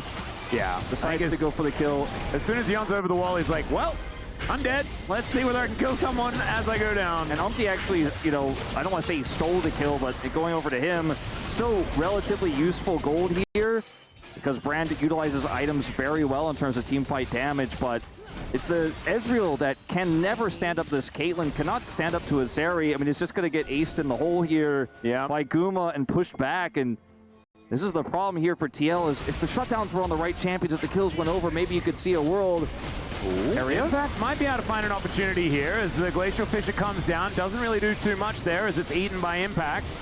And now CoreJJ taking a lot of damage. Faker could be in trouble though. The big one, oh, just barely is going to miss as Carrier. He'll have the door back and he'll be able to protect the go to the mid lane. In the meantime, Owner's looking to 1v1 Yon, who does have the cleanse available for the Glacial Prison. But the fact that Owner can kind of walk in front of 3 people and not care while an inhibitor is being taken on the bottom side of the map just shows how far T1 are in the lead. Yeah, and we talk about Zeri's ability to kill turrets sometimes when you end up getting a kill in the mid lane and it's like, okay, AD carry is going to maybe get some extra plate gold if it's that early going mid, or okay, maybe going to grab an early turret because she can hurt turrets really well. And the side lane, as a top laner, can do a lot. Now, this is a Hail Mary call here. They have control vision on this Baron. They've swept it. I don't know if they have enough damage though, and Carrier spots this out. Faker nearby, they're in trouble. Yeah, now CoreJJ actually going to get tagged by the Winters. By the Ignite comes in, and Faker, he does have the rocket jump. He kind of learned from what happened last time around, though. Doesn't want to dive in on top of 3 people. And T1, they do exactly what they want, right? They get them off the Baron, stop that from being traded potentially, and force TL to go back. And so not really going to be losing anything from this play. We're approaching 10,000 gold, the lead for T1. And they're going to start stacking. It could be a 4 stack of Infernal Drakes if this game goes that long. I don't know if we're setting up for a game that long with a 10,000 gold lead, but you know what? It certainly could. That's an extra backup plan, you know, potentially. Maybe they'll kill the Nexus first, but after they kill the Nexus, they'll go back and they'll kill the rest of the dragons. Yeah, they'll just not press continue and go back to the post-game yeah. Do you want to keep playing? Yes, please. So we've all been in that situation, you know? You feel like you've got such a great run going that even though the game's kind of over, you want to play with those cool items that you've built. I want to play, T1 want to play endless on this one. Yeah, exactly. Well, this Baron, definitely, there's enough damage here for T1 to take this one out. Keria is just kind of holding the door metaphorically here in this choke point. They have also this Caitlyn trap. Really tough for TL to close the gap. They're not going to actually complete the Baron, but we'll just put Guma in mid and continue to push. Yun's used his E, and now we're set up for a potential vision clear and start it up again. Yep, look at the Caitlyn traps now. All of the traps just going to be lining the choke as teleport actually going to be invested here from Zeus. So T1, they want to lock down this Baron now. Looks like TL should be able to get themselves in here though, so at least it could be an opportunity. Flash available for Umpty to get into the pit. Let's see whether the General can be the hero. He flashes through, but he's unable to lock it down, and now T1 are going to get their team fight. Already the brand is being taken out. CoreJJ so low, but there's the all out from Impact, and Yon over to the side. Zeus, the last man standing really here as far as the damage is concerned. That was obscene from TL. Impact really playing that very well there, and you're all stacked up on the Baron. Guma is just so fragile in these moments, and yes, you get the Baron here, but TL with a much better setup coming into the fight. They have a Leona pushing through, got over the trap wall there and was able to close the gap, and then T1 are kind of trapped there. They win the 50-50. I mean, it's practically a 50-50 in this case. Umpty's not quite able to steal it, but they can't win the ensuing fight. These types of fights, I mean, this is one baby step, it feels like, compared to the gold lead here. But these types of fights, if you can win a few of these, maybe TL could get back into this game. You see CoreJJ slips through the traps here. Yun on a nice angle here. And when Umpty comes through, the smite does come over. But look at this engage from CoreJJ. APA free firing over the wall. And there's just no way out here. Then Impact says, all right, Guma, I'm taking you with me, but also using you to close the gap. Zeus will just barely escape with his life, but it's a huge swing of gold here for TL. Still 9,000 gold behind. Yep, so much shutdown money going over to Yun though, so that's definitely fantastic for this Ezreal as CoreJJ going in once again. Gumayushi, nice net to get himself out of the way of the Solar Flare. There's now Impact trying to be valuable, looking for these Qs as Carrier standing stalwart in that front line. T1 just going to get these waves in order though. The one last Baron circling around Zeus here will be able to conga line all of these minions with full power towards the inhibitor in the mid lane. Just going to run circles around TL here, not take the straight up 5v5 fight. They don't want to deal with Impact as a frontliner. This is somewhat dangerous though. You can see Impact is rotating over, and there is a Zenith play to connect this one. Pillar of Flame not really landing, and that is a true shot barrage straight into a door. And Faker wanting to take down this inhibitor. Oh my goodness, okay Zeus, I'm not sure about that one, but he takes down the brand, and there goes another one as well. They get the shutdown, but is it going to be worth it as Impact is a brick wall, and he's going to be able about to take another one. Yun chasing after Faker. He is rocket jumping and blast coning and will be able to get himself out. But again, it's TL winning the fight. Yeah, let's see if Yun can catch Faker here. It looks like he's not going to take the chance. Doesn't have flash.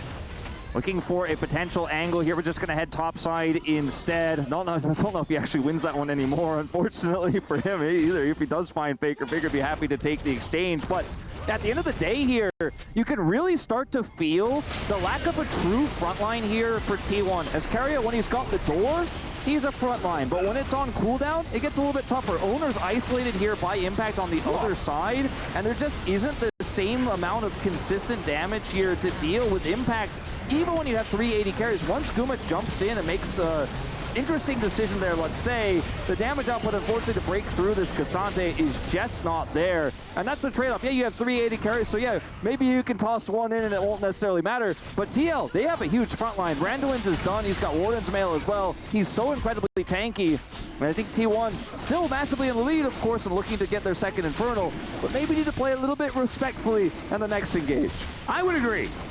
I think TL are also going to get a little bit more scary as this game goes on, right? Because we haven't really spoken about the damage profile because the game kind of went completely out the window very early on. So items weren't necessarily a relevant thing. However, you mentioned the amount of armor that Impact's building. You can also see a Warden Mail being picked up by Core JJ. There's some Tabis being picked up across the board outside of Umpty, who does want those sock shoes. And so if this game is allowed to go on much longer, and you can see it's 14-13 in the kills. TL have really pulled back as far as that is concerned. It's the 8 turrets to 0 that's the massive gold lead. Oh, yeah. But with bounties up, if they start to take some of them, it could really swing back as the Glacial Prison. Not a whole lot of follow-up here as TL are going to stand their ground for the moment. Zeus pokes his head out as now Faker thinks he's found Yun, but he does have the Arcane Shift to get himself out of the way. And now Zeus, we're going to chase after him. Impact Umpty gonna be the one corner though, and Zeus takes him out. Oh, the brand is a big part of the damage profile here for TL, and now Core JJ, the next one that's gonna be taken out. They're falling like dominoes, just one after the other. And right as I was talking about it, the window's back in here for TL. T1 are gonna kind of slam the door shut on their fingers as this inhibitor turret is going to fall down. The second inhibitor going to go as well. And T1, they might have been thinking about it as well. They're like, well, let's just not let them build those cool armor items. Let's just end the game. Yeah, it's going to be tough to end here unless they get another pick. Umpty coming up in 12 seconds, Core JJ up in 10. They should be able to grab that final inhibitor, so that in itself is practically as good as the final nail in the coffin here for TL, but they still have one final opportunity here. 45 seconds until this next Baron spawns. And like you said, I was going to say it and you called it out first. If they win one fight, grab Baron, and take all of the standing gold that's on the map, plus the bounties they'll pick up, I mean, the gold lead will actually swing. It's rare to see, like, to even discuss the possibility of, like, a 10,000 gold swing, but it's there for the taking. All they have to do is win the fight. Now, that's the hard part. That's the tricky part. 3 inhibitors down. I don't see it happening. I don't think it's going to occur. But it may be a Hail Mary, maybe some miracle play comes through, but I think T1, all they need to do is play safe, control this vision, let the minions, the super minions, do the work, double stacked across all 3 lanes with no inhibitors up. TL fighting blind.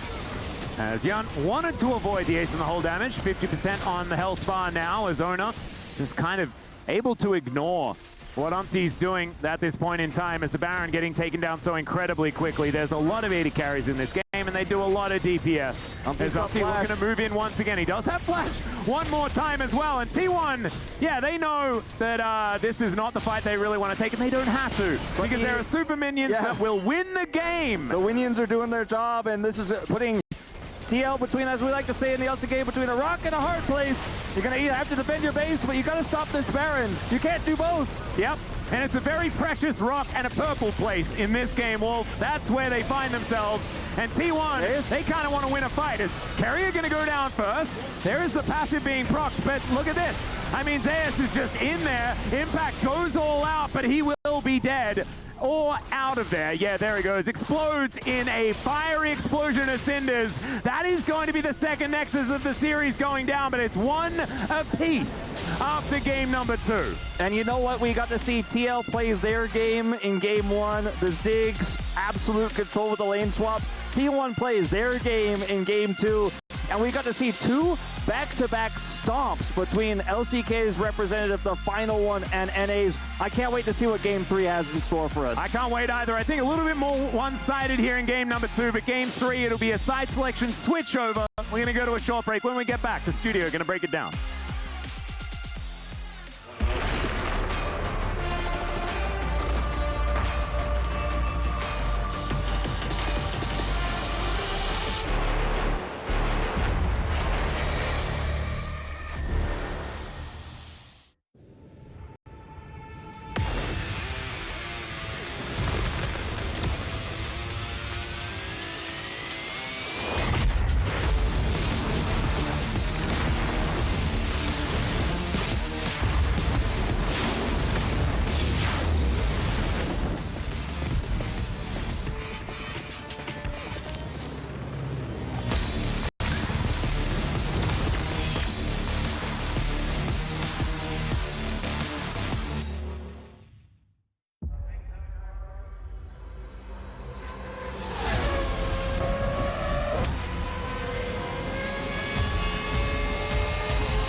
Honor 200 series, the best portrait phone AI empowered. Studio level, AI portrait camera, 3 hardcore portrait modes. Color, vibrant and classic to capture portraits that truly stand out. AI empowered magic portal. Snapdragon 8S Gen 3 AI chipset. 5,200 milliampere per hours silicon carbon battery, 100 watt, Honor Supercharge. This is Honor 200 series.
Welcome back to the Esports World Cup presenting League of Legends as T1 came back with fury after their Game 1 loss and put a shellacking down on Team Liquid in game number 2. Although Team Liquid did try to make it look close, 10,000 gold down, T1 were able to close the door on any comeback attempt that APA and the rest of Team Liquid had to tie us up here and send us to a sudden death game number 3 here in the semifinals. Our first semifinals here at day 2 of EWC. And only one team can move on to play for the lion's share of $1 million, have their frame immortalized in the totem, and the key put into the game trophy. Welcome back, everyone. Degon alongside Joshi and Valdez here in the area. And Joshi, that was brutal. Yeah, that was a bit of a slacking right there. We didn't have a whole lot that we really showed in that game. We had a couple moments where it felt as though T1 were making it look a little bit more difficult than they potentially needed to. But ultimately, every single time they made one of these small mistakes, they were still getting objectives anyway. T1 were just so far ahead that no matter how much happy gaming they went for, it just did not matter. And, you know, I'm not sure if they really had to do that. You know, Zave's flashing in on top of a brand, ulting everybody, and then immediately dying up 10,000 gold. Probably not what you had to do. But they didn't have a lot of engage, so I guess they got the job done eventually anyway. Let's take a look at the draft here, as it felt like there was a specific game plan in this one by Team 1 to attack a target here at TL. It really was. They had a lot of pressure getting put onto Umti's champion pool right off the bat, but after that, I really like this Zeri flex pick that T1 has built up for themselves. Now that Zeus has showcased that it is a strong counter pick into the Cassante up in the top side, it puts a lot of pressure on Impact to try and make something happen in these games when he's just going to get out stat checked every single time he goes for a fight. There's definitely an angle for an R5, you know, kind of pick that we don't see very often, like a Rammus or something like that in the jungle, and just build up a ton of armor because 380 carries and Sejuani's. So, but the game just didn't ever look like it was in a place where that ever mattered. Obviously, it could have. You know, TL could have gone for that pick, and maybe this game would have looked a little bit differently. But yeah, eventually the early game was just so one-sided to the side of T1 that I don't think it mattered what champions were on the Rift; they were going to win the game. Yeah, again, clinical and exactly what we expected from the world champs. Let's take a look at some of the highlights here from game number 2. We start with Impact now on the receiving end of what happened to Zeus in game number 1. Yeah, we also got to see this was kind of T1 coming back and rectifying their mistakes from the first time. I tried to dive Impact the first game. It didn't go so well, and this time I was a little worried that Umti was going to get something back at a kill, but turns out you can just kill him. You can just kill him. Double kill for them, for the Zeri, and, you know, we stamped that official Zeri moment very early on in the game, and, you know, that's only one of the 380 carries that they had. The rest of the lanes were also going very well for T1. That's right. Bot lane is where the next set of action happened as, again, more on the same front here as Keria just jumping onto Yan, and just not a lot of things that TL could do to kick things off. Ace in the hole almost cleaned things up, but then APA getting caught. In many ways, this felt like T1's last real attempt to come back into the game. They bring multiple members down to try and find some of these counter ganks, but unfortunately, a really good trap coming out from Gumayushi does end up taking down APA there. And then it happens again, because Zeus ends up coming down towards the bottom side, tries to find even more opportunities. They find more and more dives, and it just feels as though T1 is just firing on all cylinders, and Team Liquid didn't have anything to say about it. Yeah, and after these couple of plays, the game got extremely messy. There were a lot of moments where T1 were all over the map doing crazy things that they did not have to do. I personally did not want to see that because, you know, they were so far ahead, they could have just cleanly ended the game, but instead we got a very happy second half of the game from T1. That's right, and a lot of that happiness came here over at the Baron pit. Umti had to have a couple of ways on in and try to make some hero plays, but T1 just shut the door. Wallets are very heavy, Degon, and these wallets were extraordinarily heavy. And even though there were a couple moments here where we did get to see Team Liquid actually find a lot of kills, turns out just having the one Baron buff on Zeri was enough. Even though we only had the one Baron buff here, T1 was still able to take the mid lane turret and the mid lane inhibitor off of that. Yeah, again, I think you were looking in the draft maybe for the Rammus or something, but the Cassante is starting to get a lot of value with Impact on the top side here, Valdez. I mean, he built one item, a Randuin's. That's all he needed to build. And eventually he became almost immortal in this game.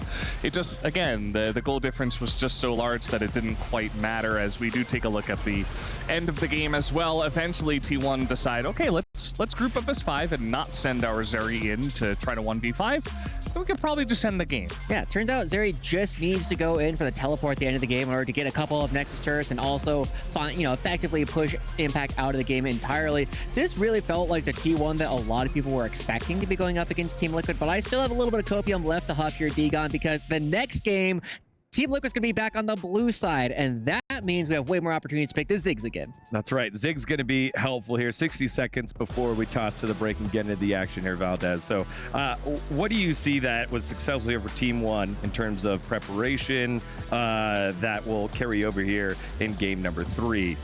I mean, I like to see that even with kind of a wonky draft and some interesting picks, they were still able to dominate very heavily in that early game. That's what I like out of T1. That's what we see very often, just very proactive early game plays, getting early leads all over the map. And they were able to do that. So I feel like game number 1, a little bit of a fluke, you could say. You know, Team Liquid did play excellently, and T1 were very caught off guard. But I was happy to see that T1 actually just kind of gathered themselves and had a great game number 2. All right, Joshi, I'm going to put you on the spot here. Mid lane matchups, we've seen a lot of Trist, a lot of Corki. We know that Ziggs is the prior there for TL. What does the GOAT pull out on the opposite side here? I definitely think we're going to be looking at another Tristana game, most likely from Faker. You cannot afford to be playing the Azir. You don't really want to be giving over the Corki either. And it really puts a very limited number of champions that Faker really wants to play. All right, again, a matchup that we've seen 3 times so far this split. Team Liquid versus Team Liquid versus T1. I was going to say Team Liquid versus TL there. Team Liquid versus T1. Again, this one for the marbles. Who will be moving on to the finals of EWC? We'll find out together after this break.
semifinals?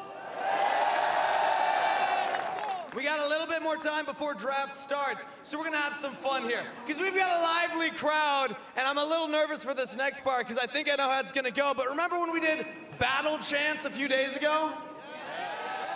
All right, I believe I'm in the T1 section right now. Can I get a T1 fighting?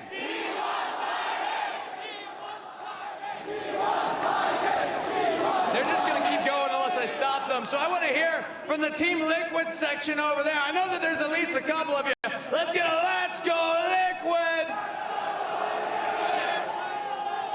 All right, we're having a lot of fun here at the arena. Oh, we got some booze as well.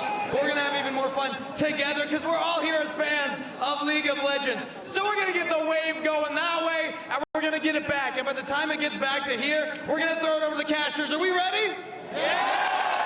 All right, everybody around me. You ready? Over here?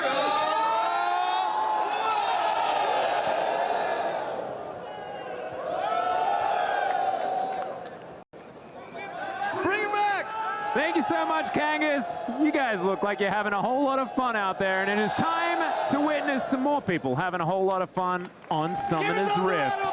Or maybe it's actually just going to be a whole lot of intense action, because T1 and TL, both of these teams, one last chance to stay in the tournament. One last chance, one final game. TL having side selection. They came in as the higher seed from the LCS. So as a result, in this third game, they'll have the opportunity to pick blue side, as was alluded to by Joshi earlier. Now, Corki gone, LeBlanc gone, Senna gone. Feels very familiar. We'll see if T1 also ban the Tristana here, or will they ban the Ziggs? It's a question, you know, I didn't think I'd be asking today, but after game one, certainly something to consider. Rumble already taken away, and they will actually adapt and ban the Ziggs. Respect shown here for APA. But I think it's a trap, because TL then just gets Tristana for free. It's a dangerous one. A gambit here taken from T1. Still not fully making up their mind just yet on the TL side, but I think this Tristana is a pretty confident lock-in, and I'm very intrigued as to what Faker has as the response to the Trist. Something like an Azir here might just be the way Faker goes. You know, these are the two main AD mids that we have, the Corki, the Tristana, no longer available. We've seen Yone, but it's really tough to play. It's tough to play the Tristana here. And it could be one of those games where we just see T1 go back to comfort. Now, the Ashe is also still available, even without the Sejuani, without the Rumble. A very strong pick here. They don't have to lock in jungle just yet, because there's a pretty good chance they're not going to be looking for a strong AP jungle on their side. See what they grab with this. I think we will see Faker's mid pick in this slot. The question is, what is it going to be? The Azir, the standout one for me. Yeah. And there it is. Just a bit of a standard one here, and of course, APA can buffer the rocket jump to get out of Emperor's Divides and things like that. We've seen Tristana into Azir many, many times. Oh, we'll see. Oh, this is an adaptation, and I think mid lane Talia has been nerfed on this patch, right? But it was mainly the jungle variety, and Faker has certainly put in a whole bunch of hours on this particular pickup. So a different flavor of Shuriman mid laner. Yeah. As now Umpty back to definitely one of his most played. Of course, he played 2 champions back in the LCS, and this is one of them. Yep, the Sejuani game in game 1 looked pretty good. That was the other pick that he did play in the LCS. This will be the second. Picking the Talia early here is pretty interesting, considering they could have gone for a Vi pick in this slot as well if they wanted to play that duo. There's a lot of different options here being considered for APA. I think flexing that Tristana bottom is a risky call.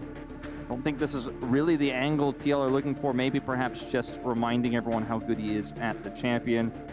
But he is going to lock it. Oh, no, he's not. That was just trolled by production. Yeah, he's gonna lock in the Zeri instead, just making sure he messes with us as much as possible, staying on brand.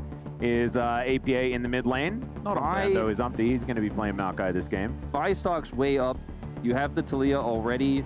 Zeri can get locked down by Vi. Now, you are playing into a Maokai, which can be kind of tricky for Vi. But I think your ability to lock down the Tristana, lock down the Zeri, makes this one a pretty obvious lock-in here for Owner. Very classic LCK setup we have right now, where the arrow leads into a shove. You have the Vi follow-up. You can set it up with the Vi as well. So lots of really strong ways to kill this Zeri when we move into team fights later on.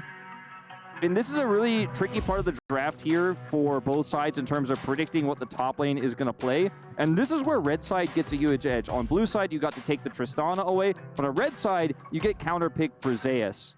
Yeah, and I'm feeling like it's feeling very good for T1 because we haven't even mentioned the layering of targeted CC for Zeri is generally good thing. Yes. And that's what they have in spades as well. And you mentioned the chain that can then occur. So Jan going to have to be very, very careful about his positioning in this particular game. Maybe not flashing into 3 people and pressing R like Zeus was pretty comfortable doing the last time around. There's Nautilus being taken away. So only one form of that brutal targeted CC you just can't get out of. Yeah, that's one more gone, but it certainly can just opt into the Leona instead, unless they're going to ban it away themselves. So that is going to be taken off of the board here. See what this final ban is going to be. We pretty much have all of the main CC threats for Zeri already either locked in or banned away now. So this is a curious one. Perhaps a ban towards Zeus here on the top side might give us a hint as to what Impact is thinking here in this draft about what he wants to play. Can protect this pick a little bit. Yeah, and I'm wondering now, with the Leona being banned away on the red side, the Na going to be taken away from Zeus. He hasn't been allowed to play that one all series long. Still does have the Cassante to go back towards if you would like to. But I'm just feeling like we might be in for a last pick Varus. Yeah, that's what I was... Like, I'm just feeling You and I it. are on the same page. We cast this team so often. We know how they like to play these types of drafts, and that was exactly the same thought that was going through my mind. You ban the Gnar, they pick the Cassante. Now, they do have this Gragas in response here, which has been quite strong. Either the Twisted Fate or the Gragas, both are great picks into the Cassante in the top lane. Good for your damage profile if you do end up opting for the Gragas. It's like they're going to lock in... Oh, no. Uh-oh. I haven't been happy with the Udyr. Yeah, personally, we haven't seen it do good things and have happy times on Summoner's Rift, Wolf. Yeah, the Bard pick here is going to be pretty good. I'm a lot more of a fan of this one for Core JJ in the bottom lane and the ability to potentially control the Ashe matchup. This is one that does help out quite a bit, but it's going to get a little bit tricky if it's going to be, for example, a Varus or Kalista pick. Classic T1 bottom duo with Ashe. So many different combinations they can go for. A lot of discussion about this one. They end up opting to the Rakan. I liked the Bard more for what the lane is going to do, but with how well Core JJ played Rakan in game 1, they played it like a pick comp. They have the setup to blow people up with this Tristana. I'm not going to hate this one. We doubted it last time. We saw some lane swaps, but it worked incredibly well. Let's see what the game plan is going to be here for T1. Sivir Ashe is another pick duo that they played before, actually, and they're going to do it again. So it was the right idea that we were having, of course, with Keria playing the Ashe in the support role. We know him as probably the best Ashe support in the world and was for a very long time. It was a little bit sad that it was Beryl that got the Ashe skin in the end, but you can't have everything. I mean, still, this is absolutely terrifying and should have a lot of control on that bottom side if it is going to be standard lane. They had so many different things they could have played with this Ashe. This is why Ashe is basically permabanned domestically in the LCK, because it could have been Ashe Varus, Ashe Kalista, Ashe Sivir, and there's so many different ways you could just crush this bottom lane, and it's so hard to play around.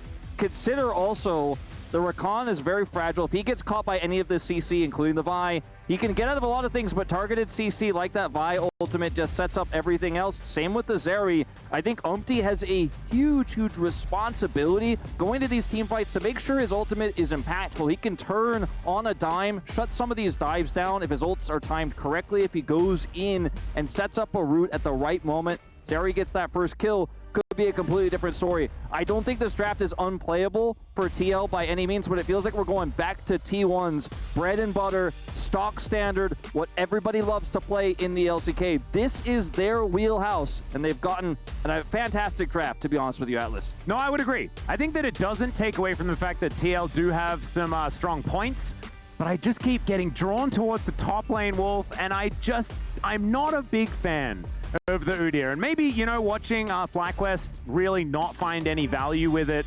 yesterday, could be coming into it. We'll have to see what Impact can do on the champion instead. But I'm hoping that we do see the level of pressure from this Udyr lane that you require extraordinarily early on. And the thing is, if it is going to be more of these lane swap shenanigans, maybe Team Liquid have a little bit of a plan to get Impact into a better spot so that throughout that early mid game, he can really put the pressure on there, because it otherwise could just really once again be Anudia running around and not really doing a whole lot of much towards the end of this game. Trying to be tanky, not necessarily figuring it out. As I think we do have, once again, a little bit of something going on. I think it was Kerry that was being inspected momentarily, or maybe I am wrong. We'll just have to find out, as here we are. Never mind, nothing going wrong. We are ready for game number 3. I hope everyone in the Gidea Arena is also ready to dive into this one, as everyone's spawning in. I'm looking forward to seeing whether things are going to work out for TL like they did in game number 1, or whether T1 have just locked in and we're just going to have them sailing towards the final. It has certainly been 2 very one-sided games leading up until this point, and this draft, we do give a huge edge to T1 based on the ways they can shut down this area, how comfortable they are with this composition. Obviously, we have 2 LCK casters sitting on the casting booth, so, you know, there's a little bit of feeling like I know what T1 can do with this more than I trust TL with this composition. Impact going to try to be a little bit annoying here at level 1. Now, I don't hate the Udyr, but I do think it is pretty binary, and the ways in which Impact can make an impact, no pun intended, on this game are going to be reliant on a lot of map control, reliant on his ability to flank, whether he has a lead in his lane, if Umpty can get some ganks for him, maybe he can put the pressure on this Cassante. Otherwise, he's just going to be a relatively weak front line that double AD carry bot lane is going to rip through, and he's not going to be that slippery into a Vi either. Oh, got a bit of a late invade here for T1. I think understanding that there was a very high likelihood that once again Team Liquid are going to go for a bit of a lane swap. That has indeed occurred. And as we can see, Zeus is still waiting towards the top side with a bit of an idea of what's happening. So APA now going to have to worry about Carrier's Ashe that we just haven't had the pleasure of seeing. Even in the LCK so far this season, it hasn't been something that Carrier's ever been allowed to play. Yeah, it's permaban. Like we said earlier, it's not really a pick that is ever allowed through. Zeus going to lose half his health bar. Yep, still just wants to be able to get the experience for those melee minions, so looked a little bit curious, but was just trying to get as much as he could. His Impact doing exactly the same thing, but he has to deal with 2 ranged auto attackers, and one of them that slows you down every time they shoot you. Look who's here. You can't do those Krugs. Not allowed. And unfortunately for Impact, he's not going to be able to do anything about this. Similarly, though, Umpty is taking the jungle of Owner on the top side. Zeus, I go back here, grab a pot. Has to waste some time, though. The little Krug chasing Impact down there and just chilling with him underneath the turret means that it's going to take a while for Owner to actually finish off the camp. So he does so in the end, standing on a ward. And Impact well aware of what could be coming for him. So I want to talk a little bit, okay, we're going to maybe have something occur here. Impact is very good at wave clear. That's one of the good reasons to pick Udyr in this situation, because his wave clear in a lane swap is pretty fantastic. As meanwhile up here, Zeus in a bit of trouble. Yeah, Umpty's already rotated up. There's the Bramble Smash as he flashes away, and that is first blood. Clean dive from TL.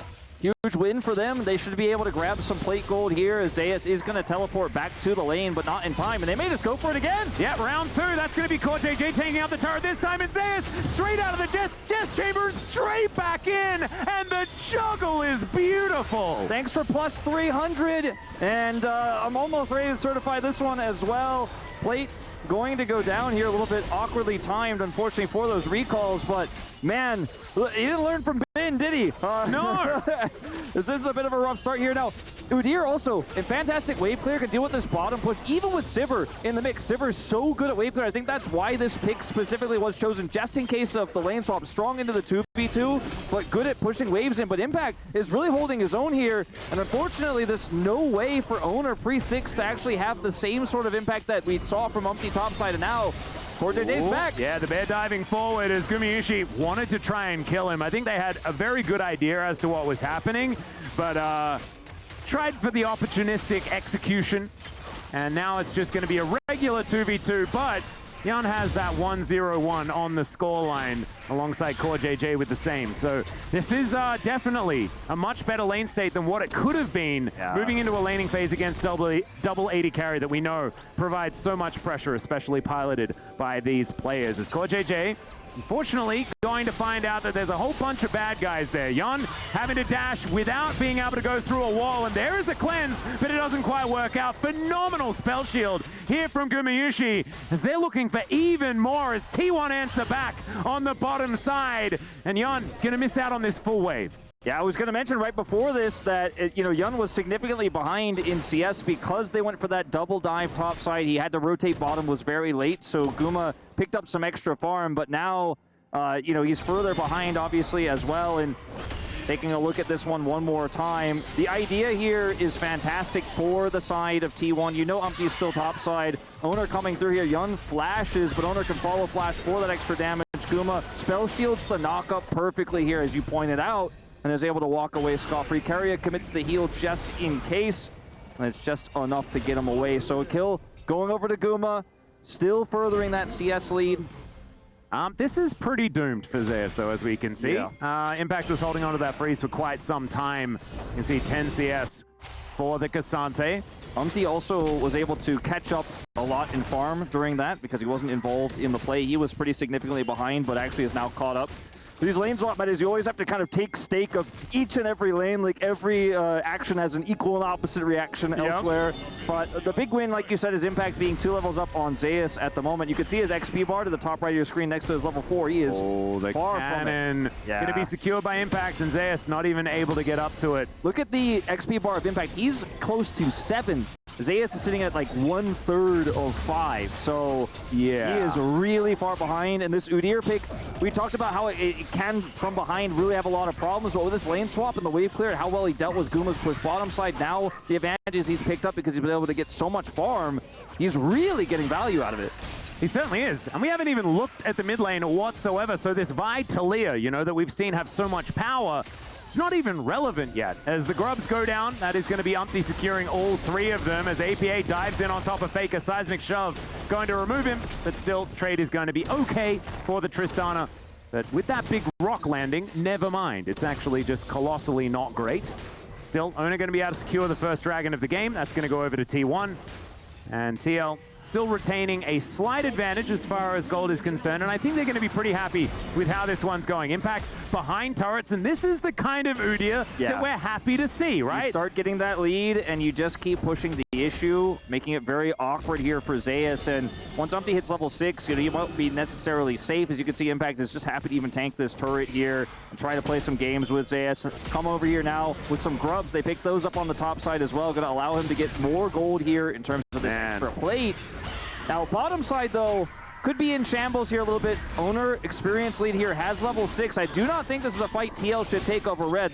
Should be willing to concede this one. Yeah, Core JJ can at least figure things out with the Gleaming Quill. An opportunistic little chance there with the Extendo Beam, but not able to actually grab the Bramble back. And so that's going to be another steal coming on through here. Still, TL have full vision of the top side of the map of T1, and so it could just be a counter red taken by Umpty, but he's sort of nowhere near right now, and it looks like Owner is just beelining right towards that buff as Keria taking a bit of damage.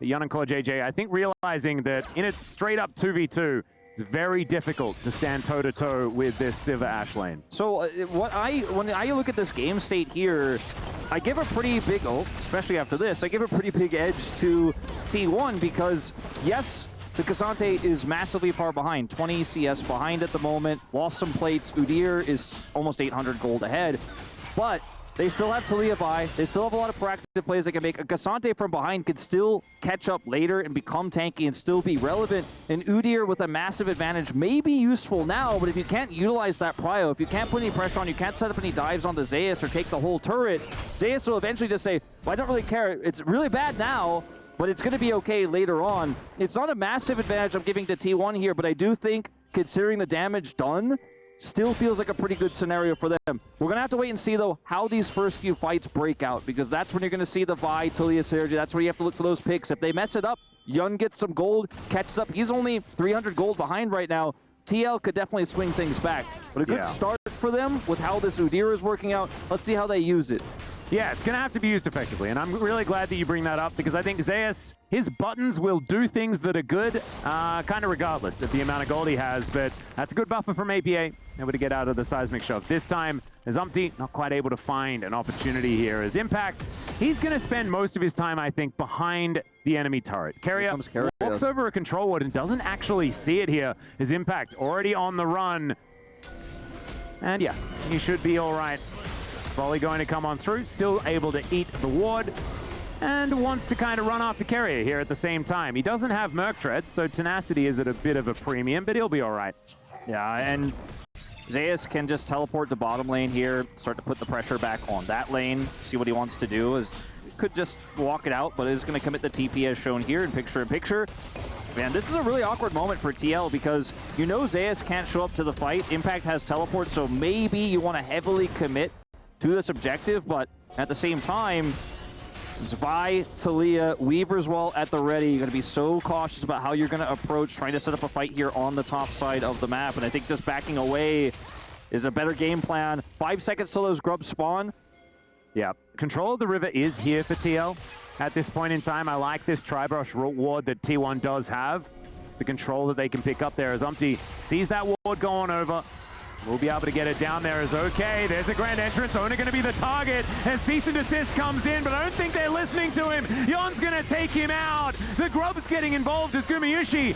He does have On the Hunt running, but APA's diving in. He finds the Buster Shot, sends the Sivir packing, and that's a double kill for the Zeri. TL back on top. TL back on top. Great ultimate there from Umpty, and also the setup from Core JJ forces the flash out of Carrier, and T1 are not first on the play. I think this looks very different if they're diving on the Zeri, if they're the ones starting it off. They know Impact had the ability to just join with the TP. It's always a scary thought.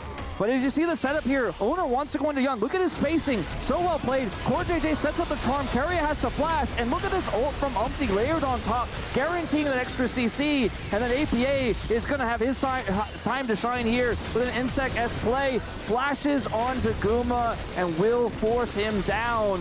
TL, huge win on the fight. I doubted it because they had the setup. T1 were ready, but they just did not expect Core JJ's engage, and TL looked so ready to take every step of that fight, start to finish. Now 1,500 gold ahead. And I think also they would have taken into account that Faker didn't have his teleport and APA did. Its teleport advantage utilized absolutely beautifully here by TL. And now they're set up to try and do battle for this second dragon, Infernal. On the Rift once again, not going to be the Soul this time. Might be Ocean, might be Chemtech. That wouldn't be great. Hopefully Ox, who's setting up to be on in the area for our second series. Hopefully he's paying attention right now so that we don't get that Chemtech Soul.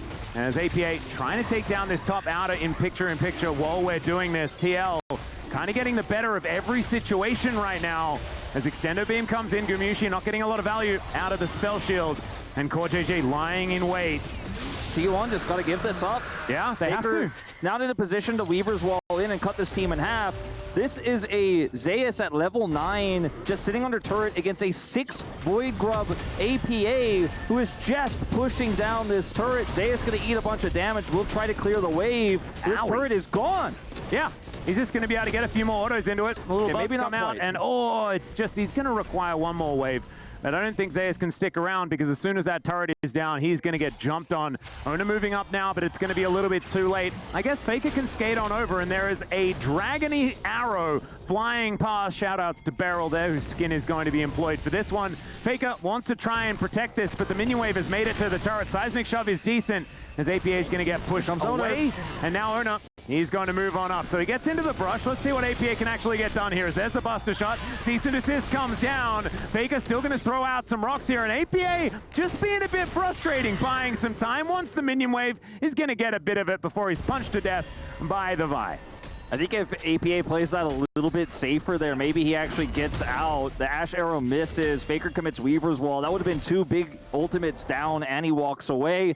But he sticks around it a little bit too long there, and Owner's there with the rotation. Owner also doesn't even have to flash for the ult there, so really well played. Faker gets a plate, but will he die for it? No. He's going to teleport, so that's going to get him out of there. Yun, he just trades the ult. Sometimes you just want to press R, and yeah.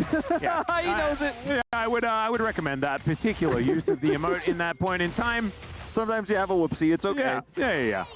And if it was a back, so he probably just caught a glimpse of Faker, and he's like, if he's backing, he's dead. And so just presses the R button. Otherwise, they get a teleport and trade for an ult, and you take those. Still a win to get the teleport out of Faker. They also now have complete topside control. So yes, a plate went over in those final seconds there before they fell off, but TL are going to be able to get this Herald, which will then lead into potentially Dragon control here in 3 minutes.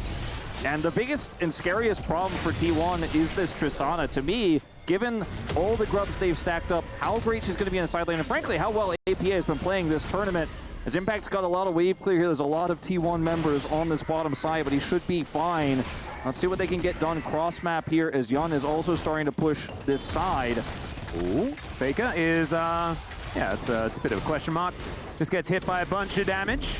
Yun's still just up there in the 1v1, as we can see, and the Rift Herald is going to come down. APA dealing with the minion wave. Shelly going to go for a charge. For JJ on the flank. Yeah, and Nature's Grasp is going to come out. Core JJ, is the quickness actually going to be invested? Grand Entrance going to come in as the charm is down onto Owner, and they clear out the minion wave. T1 do not lose this turret for now as Yun gets himself over the wall. A little bit scary, was almost within cease and desist range, but Owner not going to go for that very long journey towards the Baron Pit. Yeah, it was a very scary moment there for T1, but handled well. Core JJ going to get his back interrupted, but not going to lead to too much here.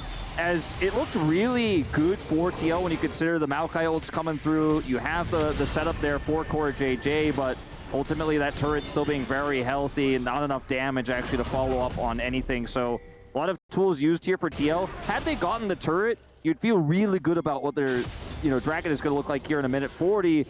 They don't have it. Now they don't have the Herald to try to force something with it on Dragon either. So this feels like a pretty small win, but a significant win for T1 at the same time. Yeah, and if you have a look at the gold, looking at there to the left, Yun and APA are still sitting very much at the top of the table when it comes to that. So in a straight-up 5v5, these 80 carries feeling pretty happy, sitting on their core items for the moment.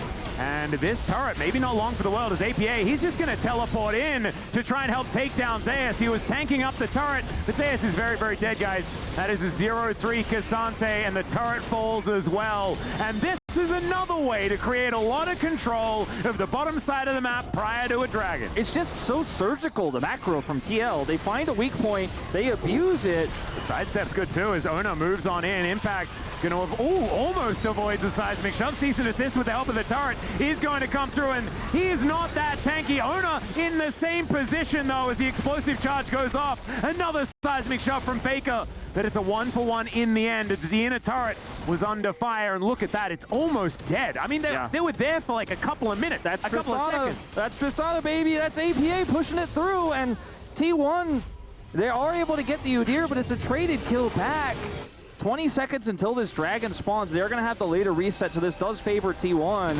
But it's just the quick nature of how TL are moving around the map, seeing, okay, we tried to push the Herald mid, get a pick. Doesn't work. We're going bottom lane, we're getting a pick, we're getting a turret. Oh, you guys are a little bit late on the defense? We're going to get 3/4 of this turret.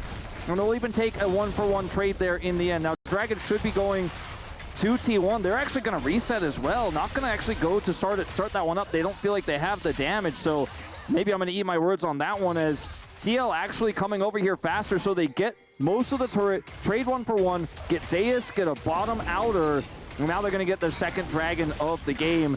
Cross map here, Impact, let's see if he can clear this wave. Yeah, and he's very tanky. It's not going to be the Leandri's build, as the arrow is going to connect here onto the Udyr as well, with the turret to fend off at the same time, even though that stun from the arrow lasted about 400 years. Impact is still able to just soak it up, unless... Okay, Weaver's Wall comes through. Impact is very fast. Cease and desist comes in. There's the flick. And there goes the Udyr. They had to invest a fair bit. They're losing a lot. Yeah, in a turret in trade for an Udyr, I guess you'll take that. As Zeus is also going to go down. The Unstoppable does come in. Umpty is going to be CC'd up, but he's so tanky. It does not matter. And it was even APA tanking the turret. Are they going to take even more? I think so. Comes on over. He can't defend it. This blue side first pick Tristana is getting mad value in this game, Atlas. Mid turrets down as well. TL just out macroing T1 with this draft once again. Now Faker will be able to at least get the majority of this turret. Indecisive on the recall, will pick up the gold here in the end, decides not to go back, but the damage has been done to the base, and every time you open up an inhibitor, that Tristana is always going to be a threat. That one goes down, that unlocks potential Baron takes for TL because it's on the opposite side of the map, that bottom inhibitor, and TL have just been so quick. They find an angle, Zeus is not tanky enough. Look at his build, Hollow Radiance. That's not going to be enough against this 2-item Tristana. They can push him, push the turret, and if T1 are trying to cross-map topside against an Udyr, the Udyr is working well in this draft. He buys so much time, he's got so much wave clear, so slippery, forces the buy ultimate. Like, thank you very much for dying, Impact, because we're getting way more than T1 got. Yeah, look at the bottom lane. And the only lead that's here for T1 is Ona with a bit of extra gold. And otherwise, it's 1,000 here, 1,000 there for TL. And that is on all of the members that kind of want that money. TL now moving up here towards this top side. Ona on a decent flank angle. APA might get caught out. Let's see. Oh, actually still in that fog of war. It's Umpty that's going to go for the face check. And he can, because he is a big tanky tree. He's flashing. There are 4 members of T1 up here, Umpty. I don't know whether this is really what you wanted. He'll be taken down. Gumayusi grabs that kill. And now the teleport's in from Zeus at the same time. They want even more off the back end of this one. Still, APA does massive amounts of damage. The all-out comes in. And the ulti's there from Yun as well. Let's see whether they can actually answer as the extender beam splits up the fight. Great flash from APA as Ona tries to get that Vault Breaker through. He doesn't have cease and desist, but here's the Weaver's Wall. It's split off the fight completely, and APA, he'd have to invest the rocket jump if he wants to get on over. Both of the tanky members from TL were eviscerated, and now T1 have so much momentum. Oh man, you could take Umpty out of Pro, but you can't take the Pro out of Umpty. The T1 fans are calling him a Giga Chad for that one, because that was a bit of an overextension, a lack of vision there. Thought he found an angle onto Faker and Owner, thinking perhaps Kuma and Carrier were far enough away, but unfortunately Core JJ's rotation is way too slow. Miscommunication here on the side of TL. All things considered, this fight goes decently for them despite the really bad, setup, because they lose too early. But with double 80 carry here and how big APA is, they can almost make it work. If they get that kill on the Zeus, get a jump reset, there might be an angle. But T1 strike back in a huge way in that last fight. They certainly did. And Gumayusi just quietly ricocheting 1 billion damage around the fight. You can see able to do a whole lot, and APA still requiring our respect in this game. As you saw, it was almost the entirety of Zeus' health bar just eaten by this Tristana, who does have those 2 items now completed, one of them being an Infinity Edge. That's a pretty cool one. And so now TL moving towards this Baron pit once again, and I think that we shouldn't be fooled. They are still very, very strong in this game, and they are starting off this Baron. He could just lock them out with his ultimate as well. They don't have a lot of vision, though. Faker's going to TP in. Yeah, they do get the teleport, so TL already a bit up in this particular situation. Are they going to flip it, though, is the question. A cease and desist, and he manages to take the Baron and flashes out and says thanks for the leash. Yeah, this was a really rough call here for TL with no real vision control. I think they just said, I think we get away with it. Against T1, you usually don't. Really great in and out play from Owner. That was a drive-by. Vault Breaker over the wall. Smite flashes out, gets the steal, thanks for leash. Now this gold lead, which was almost breaking 5,000, is very diminished here. And with T1 having the Baron, they should be able to pull ahead. If you had vision there, if you had Umpty in a position to actually lock them down and secure this, it would have felt a lot better about the take, because they had positional advantage, but not a lot of information about T1 coming through. So a call where I think TL really seeing the blood in the water going, if we get this, we get so much more map control. We have the Tristana, but maybe back it away there. Actually securing vision might have been the better play, as T1 are happy with their decision. Absolutely. And now we've got 14 seconds on this Ocean Dragon. T1 can even the score when it comes to that particular neutral objective. He can utilize the Baron to try and get that extra control, and we know Gumayusi able to eat up these minion waves. Zeus going to deal with the wave on the top side as grand exit here for Core JJ, wanting to battle dance over to Yun, and he is going to be able to get there. Still, might have to go for a reset now. The Dragon has spawned. No one really paying it too much mind right here, and Impact just needs to deal with this minion wave that's about to kill the outer turret on bottom side. Hey, Faker nearing death cap as well. He's about to be huge in this game, damage-wise. Has otherwise been pretty quiet this game. Has made some big plays when we go to the team fights, but hasn't actually been able to do all too much. Might make a play now. Impact almost able to get to the other side of the wall and then realizes that there are a whole lot of bad guys moving down towards the bottom lane. But top side. Yeah, it is going to be an inner turret in trade, and I don't think APA is going to waste very much time taking this one down. Zeus also maybe caught out of position, but no. Very hard to chain CC a Cassante. This feels really good for TL. I mean, this is during Baron that they're trading turrets like this, and yes, T1 will even up the Dragons as a result of this, but Arrow gonna sail wide, and this is during T1's Baron buff. They get a turret. It's going to take Faker a lot of time to get over to this one that's full health, so there's just not going to be a turret in exchange here for T1. So once again, that weak side Udyr putting in work, buying time for this 6 grub Tristana to wreck another turret. And T1, they will even out the Dragons. That's what they were able to claim for it, and also claim back a whole bunch of control. Seeing here with the last few seconds of the Baron, they want to try and take down this outer turret. It is going to be Impact teleporting in to defend it. That will be successful. So empowered recalls to get that quick reset, and then back onto the map for T1. But what this Baron has done is it's triage, right? What it's done is given them back a whole bunch of money into those coffers, and now we're going to have very even team fights moving further forward. Baker does have his Weaver's Wall here, so TL need to be super respectful. This is still a Vi composition. Yeah, Umpty could once again be in trouble. Seismic Shove almost pushes him back over the wall, and there's no response because the wall cuts off the rest of TL. Umpty, we've seen this before, but he got caught out a bit earlier on, and now it's once again finds himself in the death chamber. Yeah, this is T1 really starting to get back in the driver's seat. They got the Baron, the triage you mentioned is a great way to put it, but TL moving a bit too far into the jungle there without controlled vision, trying to take it away, but punished by Faker. Now has Death Cap. Owner did not ult, by the way, and he's getting ready. Yeah, great buffer there from APA this time around. Avoids the Seismic Shove. He's got his eye in for that one. Is now T1 looking for another inner turret. They don't need a Baron to lock this one down. They've just got so many members, and they will be able to secure it. Core JJ wanting to find the opportune time to get in. T1 not really giving him that opportunity.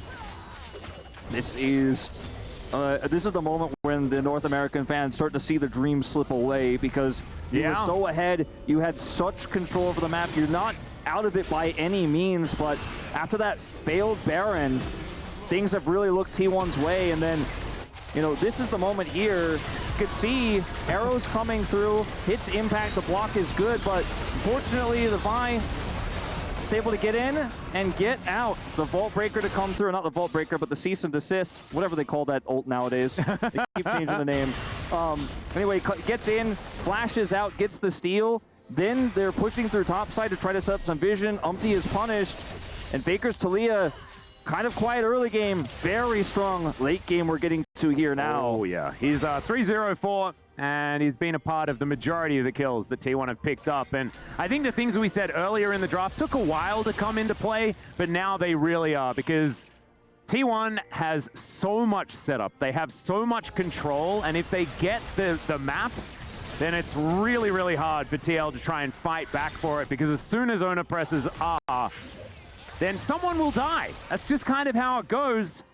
And TL, excuse me, Team Liquid were so reliant on the Tristana pressure, but they've kind of pulled all those turrets off the map, and there's no more gotcha, got you on the cross map on this one. Pushing the inhibitor with lack of map control they have now is kind of a pipe dream. Look at the bottom lane, how pushed out it is. We're gonna see Impact try to maybe set something up here. And unfortunately, the rest of the map is looking bleak here, and then you have to walk into where you don't have vision, and then bam, CC into CC into CC, like we talked about in draft. Does T1 take a gold lead here, a significant one, but it's still 1,000 gold a piece, or the difference here. Yeah. It's the map control that's scarier than the money. Certainly is. You can see TL had such a big advantage. Carrier taking a fair bit of poke from the extendo beam, as Faker's going to be able to clear out the Rift Scuttler. Baron now back on the table, and TL, they still have so many tools, right? Tristana and the Zeri is so much DPS in these fights. They need to get themselves together as the Weaver's Wall comes on down. There's a huge pushback from Zeus, who's in amongst 4 people right now. Gumayushi, the only one there to back him up, and they want to take him down, but they're not going to be able to do so. Cease and Desist comes in on top of Core JJ, and then it's Owner that's out once again. APA torn apart, and T1, that was absolutely absolutely gorgeous. The flash forward from Faker to finish the job. And it's just Impact that's left alive. I think T1 are kind of done with this game. I think they're done with it. They want to push down this inhibitor and end the game. So close to escaping was APA there, almost over the wall. Owner with the heroic plays there in those final moments. Impact, last man standing, picks up a Zonia's here. Let's see what he can do. Well, he does go golden, but that's not going to apply to his turrets, unfortunately, so they will be taken down. CoreJJ is going to respawn. It's not going to be his day, though, today, as T1 will move to the finals here at EWC, and they will keep their key alive. Unfortunately for TL, they're going to have to watch theirs bend. T1 coming back in this final game. Never so far behind that they could not return into it. Their composition worked as designed with those chain CCs. It was just one slip up, one Baron steal. They were back in the driver's seat. They took that vision away, and from then on, it was tough to put that Tristana inside. Oh, you could see CoreJJ super unhappy. They were so close. That would be the first time in North America has taken out a Korean team in an international like this in a long time. And I know the NA fans were really feeling how close it was. Dominant game one. Game two, they fell back behind, but game three, they really had the edge. But it all slipped away. T1 with 2 narrow wins, right? The BLG series, very close. The comeback there. This third game, comeback there.